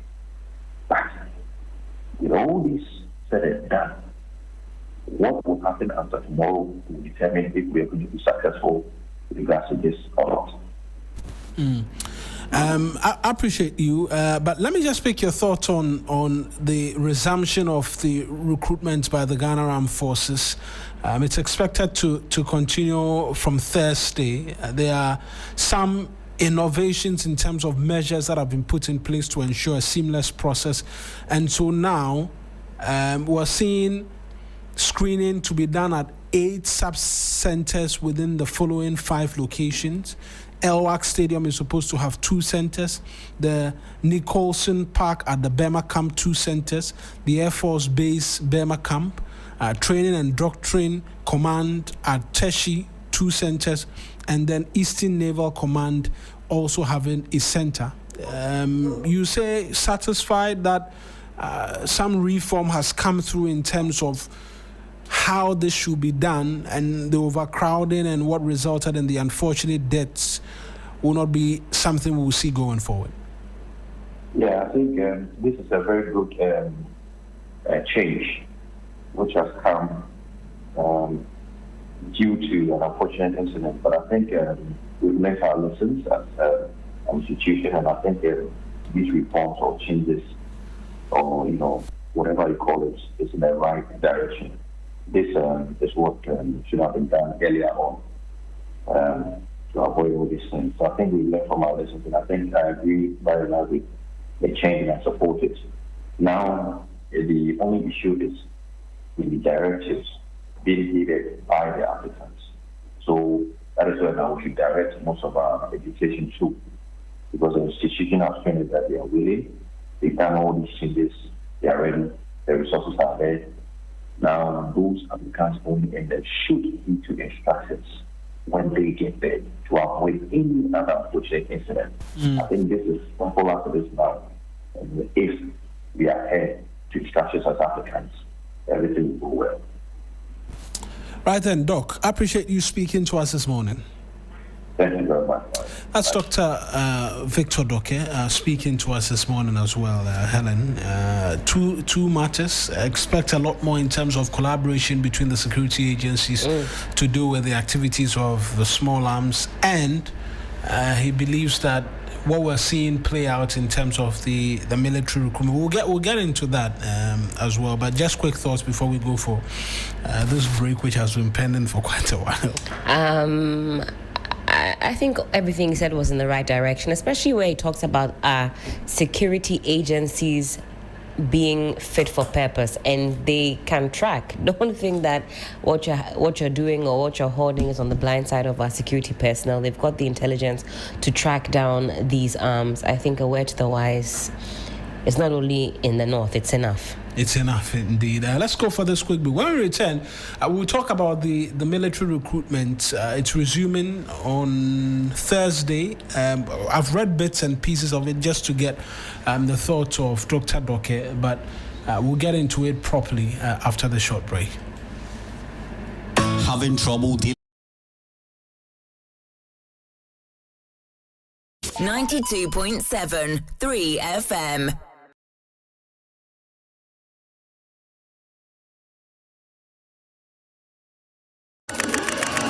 Years been long, deadlines, hustle, pressure. Now it's time to breathe, to dance, to feel again. The music hits, waves crush, energy rises. You're surrounded by good people and golden light. This is your reset, your freedom, your joy.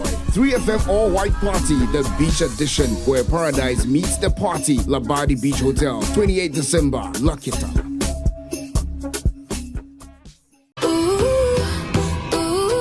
This December, give your kids what they really want. Your time, your full attention. Cerelac in partnership with 3FM presents Family Fun Day. #FamiLac 2025. A full day adventure packed with games, family competitions, live performances. Happening Friday, 5th December at Good Park from 9 a.m. To register your family for free, dial *928*12*11#. For vendor bookings or inquiries, call or WhatsApp us on 053-11-00927 or 053-220-0927. Family Fun Day, powered by Cerelac and brought to you by 3FM.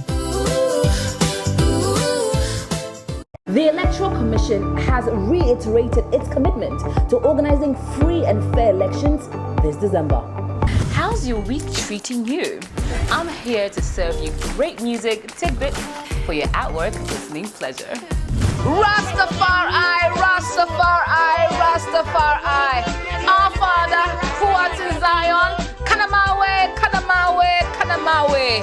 Oh, turn it up! Come into the mountains, sight and I grandfather. It's time to drive you home in style with great music, the 411 and all your favorite songs, what's happening around town, and so much more. And in the headlines today, the two leading political parties have been addressing the public on allegations of corruption. The Black Stars coach has unveiled his squad for the upcoming games, and there are some interesting names. Pull up! The weekend is here and it's time to turn up. Get your dancing shoes on, Lego. We really do have it all. It's a premium mix of information and entertainment every single day on 3FM 92.7, your urban lifestyle radio.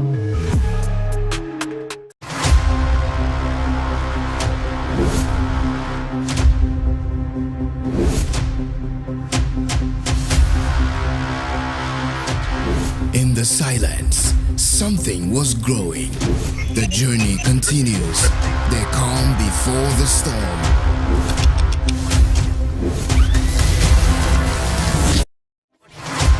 You can't mute a force that was born to speak. You can't bury rhythm. It rewrites itself. Louder. Every signal lost finds its way back to the source. This is not a comeback, it's a recalibration. This is the takeover. This is Trigmatic on 3FM Drive. Driving you home with good vibes, good conversations, and the freshest hits. Hop in, take a ride. Trigmatic on 3FM Drive. 3FM, your urban lifestyle radio. You know, I've watched you. Sometimes our people disagree with you, but I mean, I understand some of your approach. I mean, sometimes we take a hard bite. It helps us as politicians. Nowadays, when I listen to you, I even panic. Why? Maybe, hey, Why do you panic? the way you, Papa, you know, Papa. Figuratively, he bites as hard as he can. Okay. And of course, when he puts his fangs into you, you certainly feel it. I think it pretty. Watch Johnny's bite.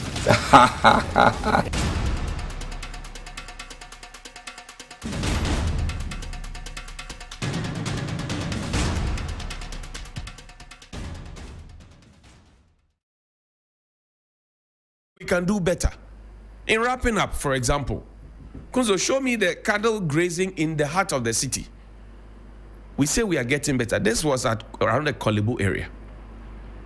Cattle grazing in the city, around a place called Baba, around Kolebu area. Cattle grazing in the city.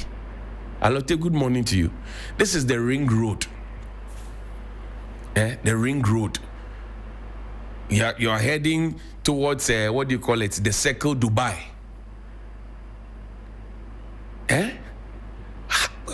What is wrong with us?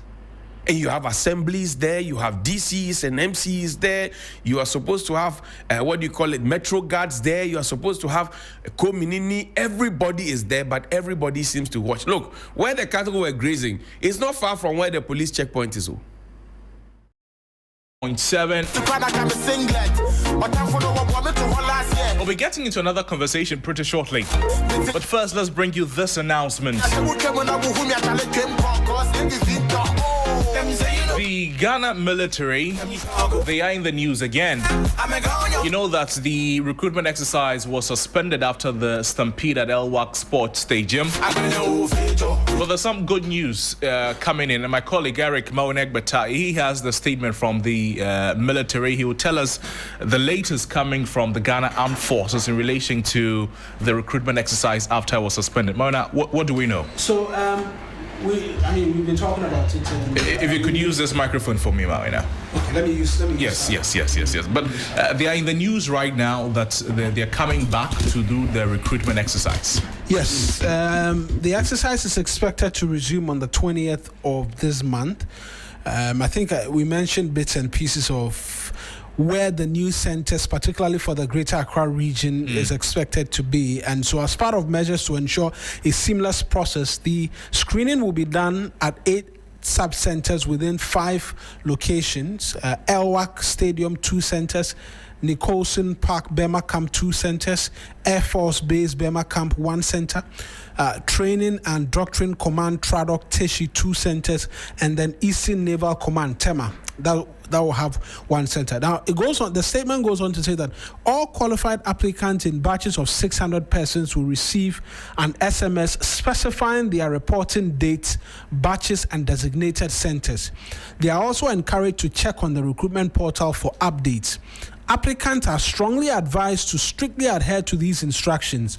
Any qualified applicant who does not receive a text message by Thursday, 20th November, should call the helpline. They issue the number for assistance. Applicants can also verify from the recruitment portal. Families and friends are cautioned not to accompany potential recruits to the screening centers to reduce congestion. Non-applicants will not be allowed entry to any of the centers. Meanwhile, the board of inquiry set up to investigate circumstances leading to the stampede is in progress.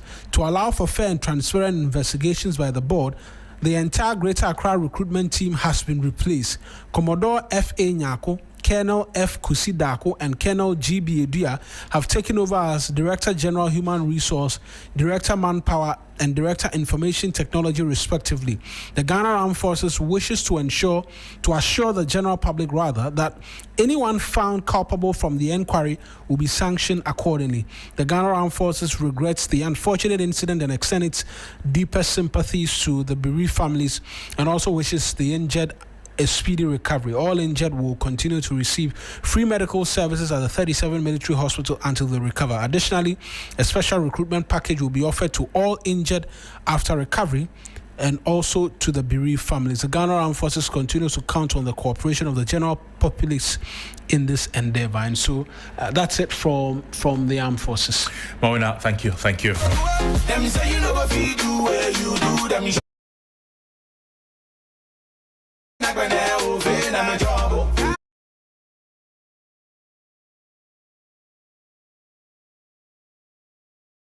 Colleague Eric Mawinegbet updating us on the latest from the Ghana Armed Forces. But let's step into another conversation this morning. The Association of Certified Fraud Examiners, they're here with us in the studios here. Ransford Denado Jr. is Programs Committee Chairman. And he's here to talk to us about what they are about and what the fraud industry or the fraud environment, the ecosystem is looking like right now and why we need to be careful. Ransford, good morning. How are you, Senior? Good to see you. Good morning. Good to see you too, my brother. Nice. How's the weekend been for you? A very packed one. Nice. Speak into the microphone for me, please. Yeah, a very packed one. Nice. I see. A lot of activities ongoing, yeah? Sure. But what is the ACFE about? The Association of Fraud Examiners. What is it about?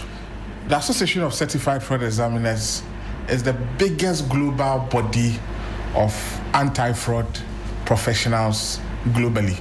Okay. If you say that you are somebody in the space practicing a career to reduce fraud and you do not belong to this body, then you are just tickling yourself. So that is the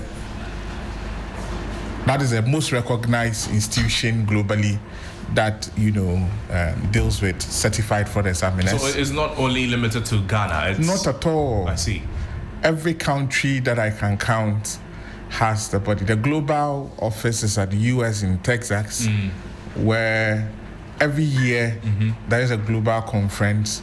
And the past 3 years, Ghana chapter, we have had our own share to also organize this. And this is the third one. Right. And we're looking forward to it. The past couple of months, we saw a lot of concerns, a lot of conversations. We had a lot of conversations about fraud activities in Ghana, Yoko, FBI, all of that, arriving in the country to do some work. But what are the most pressing fraud-related challenges facing organizations today? So in three folds. The first one is at the state level or national level. Obviously, we have heard news about corruption and corruption-related cases all over. Right. So corruption, conflict of interest, asset misappropriation, all of them have become a canker at the national level. In institutions, organizations that are set up globally, it is reported that an average institution loses more than 5% of its revenue annually to the incident of fraud. Right. So at the individual levels too, we have people who have been defrauded through scams. Romance scams, Momo scam, online shopping. So fraud, the conversation around fraud is not something that we can restrict it to either individual or even organizations. It's a global phenomenon. And the time has become very, very right for us to have this conference on the 19th and 20th of this month in November at the Accra International Conference Center under the theme Empowering Ethical Leadership and Accountability, the Pathway to a Corruption-Free Society. Who is expected to be there? Who should be there? Anyone across all industries who has a role to play in minimizing corruption, learning about fraud prevention, and putting mitigation factors in place. So we have people from academia, people from the presidency, people from ministries. We have the regulatory bodies, NCA, Security and Exchange Commission. We have BOG. We also have almost all the banks representing insurance companies. And believe me, the audit firms, KPMG, Pricewaterhouse, and Deloitte, they are all coming. That's nice. It's a good blend of all the industries who have a lot to say when it comes to fraud and its related activities. You can go there and then learn how to protect your startup if you like. Yes. So fraud is not only about financial, it's a human thing. Great. And every human being, wherever you find yourself, this is not only limited to anti-fraud practitioners. Anywhere you find yourself from the media, I forgot to mention, we have people from the media also joining. One of the speakers is Suleiman Brahima. Right. Yes. National Media Foundation for West Africa. Yes. He's speaking on the theme, the role of the media in dealing with corruption. So it's across institutions, and people are coming from outside. We have banks in Sierra Leone, Rokel Commercial Bank joining us, bringing participants and even sponsoring. So people will share their experiences, exactly, how they detected these things, how they overcame them. So if you go there, you're leaving there with some good knowledge on how to protect yourself, and then your organization, if you like. But so far, with how Ghana has been, in terms of corruption handling and fraud handling, what are the key initiatives that ACFE is embarking on to assist in the fight against fraud? Awareness is very key. Awareness is the lowest, but the most, if you like, influential aspect of the fight against fraud and corruption. When people are aware and people know what fraud is, what corruption is, their ears and their eyes get opened, and at the end of the day, you duplicate yourself as fraud examiners globally for people to become your ears and your eyes. When they see something, they say something. So awareness has been a very integral part of it, and that's exactly what we seek to do with this conference. The next one is that we've been having seminars and symposiums, addressing very topical issues, national issues as well. And then we have resource people who we train them to also train other people to certify to become fraud examiners. Yes. So that's what we've been doing. So when we come there, apart from the conversations that will be had, but talk to us about some of the topics that will be dealt with at this conference. Amazing. So I forgot to mention that the President of the Republic of Ghana, John Dramani Mahama, he will be there. Yes, he's a special guest of honor. Nice. Now you have speakers such as Mr. Atayebo Jan, the Deputy Managing Director, Fidelity Bank, speaking to us on the role of corporate executives in promoting ethical leadership. You also have Mrs. Mary Awelana Ada, the Executive Director, Transparency Ghana International. Yes, now Transparency International. Right. Also speaking to us on safeguarding whistleblowers, a critical component of anti-corruption efforts. Now you have Suleiman Abrahima, a Media Foundation for West Africa, speaking to us on the role of the media in exposing corruption. Now, you have Goswe Avive from MTN, the Forensic Services Manager, speaking to us on a very important topic, the intersection of fraud prevention and cybersecurity. Great, I like that. Amazing. I mean, we have lots of speakers. You also have healthcare fraud coming from a doctor by name, Dr. Henry Nagai. He is talking about corruption and illicit schemes in health sector fraud. Health sector fraud, yes. Amazing. So, interestingly, for the first time, we have nurses and midwives coming across the country to come and join this. We also have a very important topic that a lot of people would like. We have Gordon Kwame Tamaklu, the Chief Risk and Compliance Officer of Mobile Money Ghana Limited, speaking to us, mobile money and fintech fraud, a field battle. That is all over the country. Yes. Now, let me tell you this one. If you thought you've heard the best, Raymond Acha, the Executive Director of the Economic and Organized Crime Office, IOCO, is speaking to us on decoding deception during investigative interview, a difficult task. Now, the list is on and on and on. Kingsford Atta, from a partner from Pricewaterhouse, is also speaking to us on the future of fraud, AI, deepfake, and emerging threats. So, we haven't even spoken about the panel discussions. The topics are interesting. The topics. Yeah. This is the first time you have regulators from 4 institutions coming together. We have the Financial Intelligence Center. Lucia Bebresa is speaking on the panel. You also have SEC, the Securities Election Commission. You have Mr. Mensa Thompson, the Deputy Executive Director, is also on that panel. You also have BOG on that panel as well. You also have NCA joining that panel as well. And they are asking the question, what is the role of regulators in fighting financial crime? Now, auditors are also very central when it comes to the fight against fraud. We have the president of Institute of Internal Auditors Ghana, Mr. Ebenezer Kojo Omari Mreku, speaking to us on the topic, blind spots in conducting internal audit, learning from past mistakes. You see, the beauty of this is how we have brought a lot of stakeholders together. Now, you also want to talk about prosecution. We have a very learned prosecutor who is going to speak to us about the untold stories of criminal prosecutions in Ghana, the strategies, the wins, and then the challenges. So you can't be anywhere else apart from the International Conference I'm sure people who are listening to us and watching us on Facebook or on our social media platforms, based on the kind of people you're bringing and what they're talking about, they want to be part. How do they join this conference? It's very simple. You get to the ACFE Ghana chapter website, you can register, or call the following numbers. ACFE Ghana chapter. Okay. The website is available. If you just type that, it leads you there and you are able to register. You can also call the following numbers. 020-400-2074. I repeat again, 020-400-2074. You would be guided on how to register. Now, there's another number here, also a registration number, 020-400-1025. If you call any of these numbers, you'll be guided on how to register.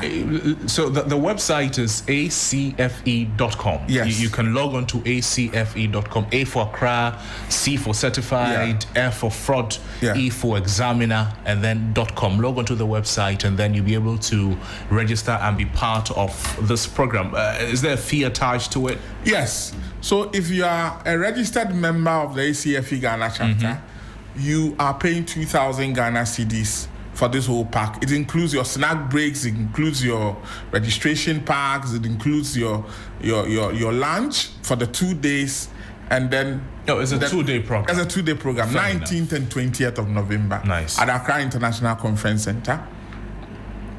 So if you are not a registered member, you are paying 2,500 Ghana cedis. Okay. For everything.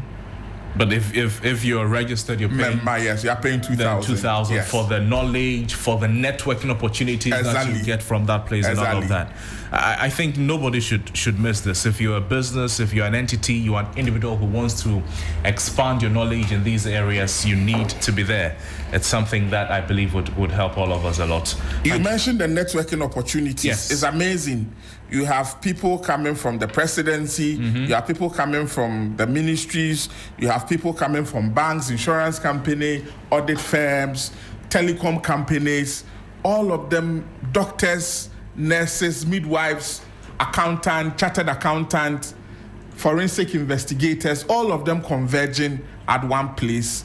And we also have people who are very knowledgeable in technology solutions also coming. Adam Glyman is also speaking. Oh, nice. Yes. Nice. Charlie, it's a packed day that you should be there. Thank you so much, Ransford. I really cannot leave here without saying thank you to our key sponsors. Okay. You have MTN, Pricewaterhouse. And they're all there speaking there. Yes, they are all there. You have Mobile Money Limited. You have Zenith Bank, Guarantee Trust Bank, KPMG Republic Bank, First Bank Ghana, Fidelity Bank, Societe Generale, GCB, Rablo Woods, and then RC Bank of Sierra Leone. Bank of Ghana is our supporter, and then Aquadot is also there to help us with our mineral water. Thank you. So it is happening on the 19th to 20th yes. of November. Yes, 8 o'clock a day.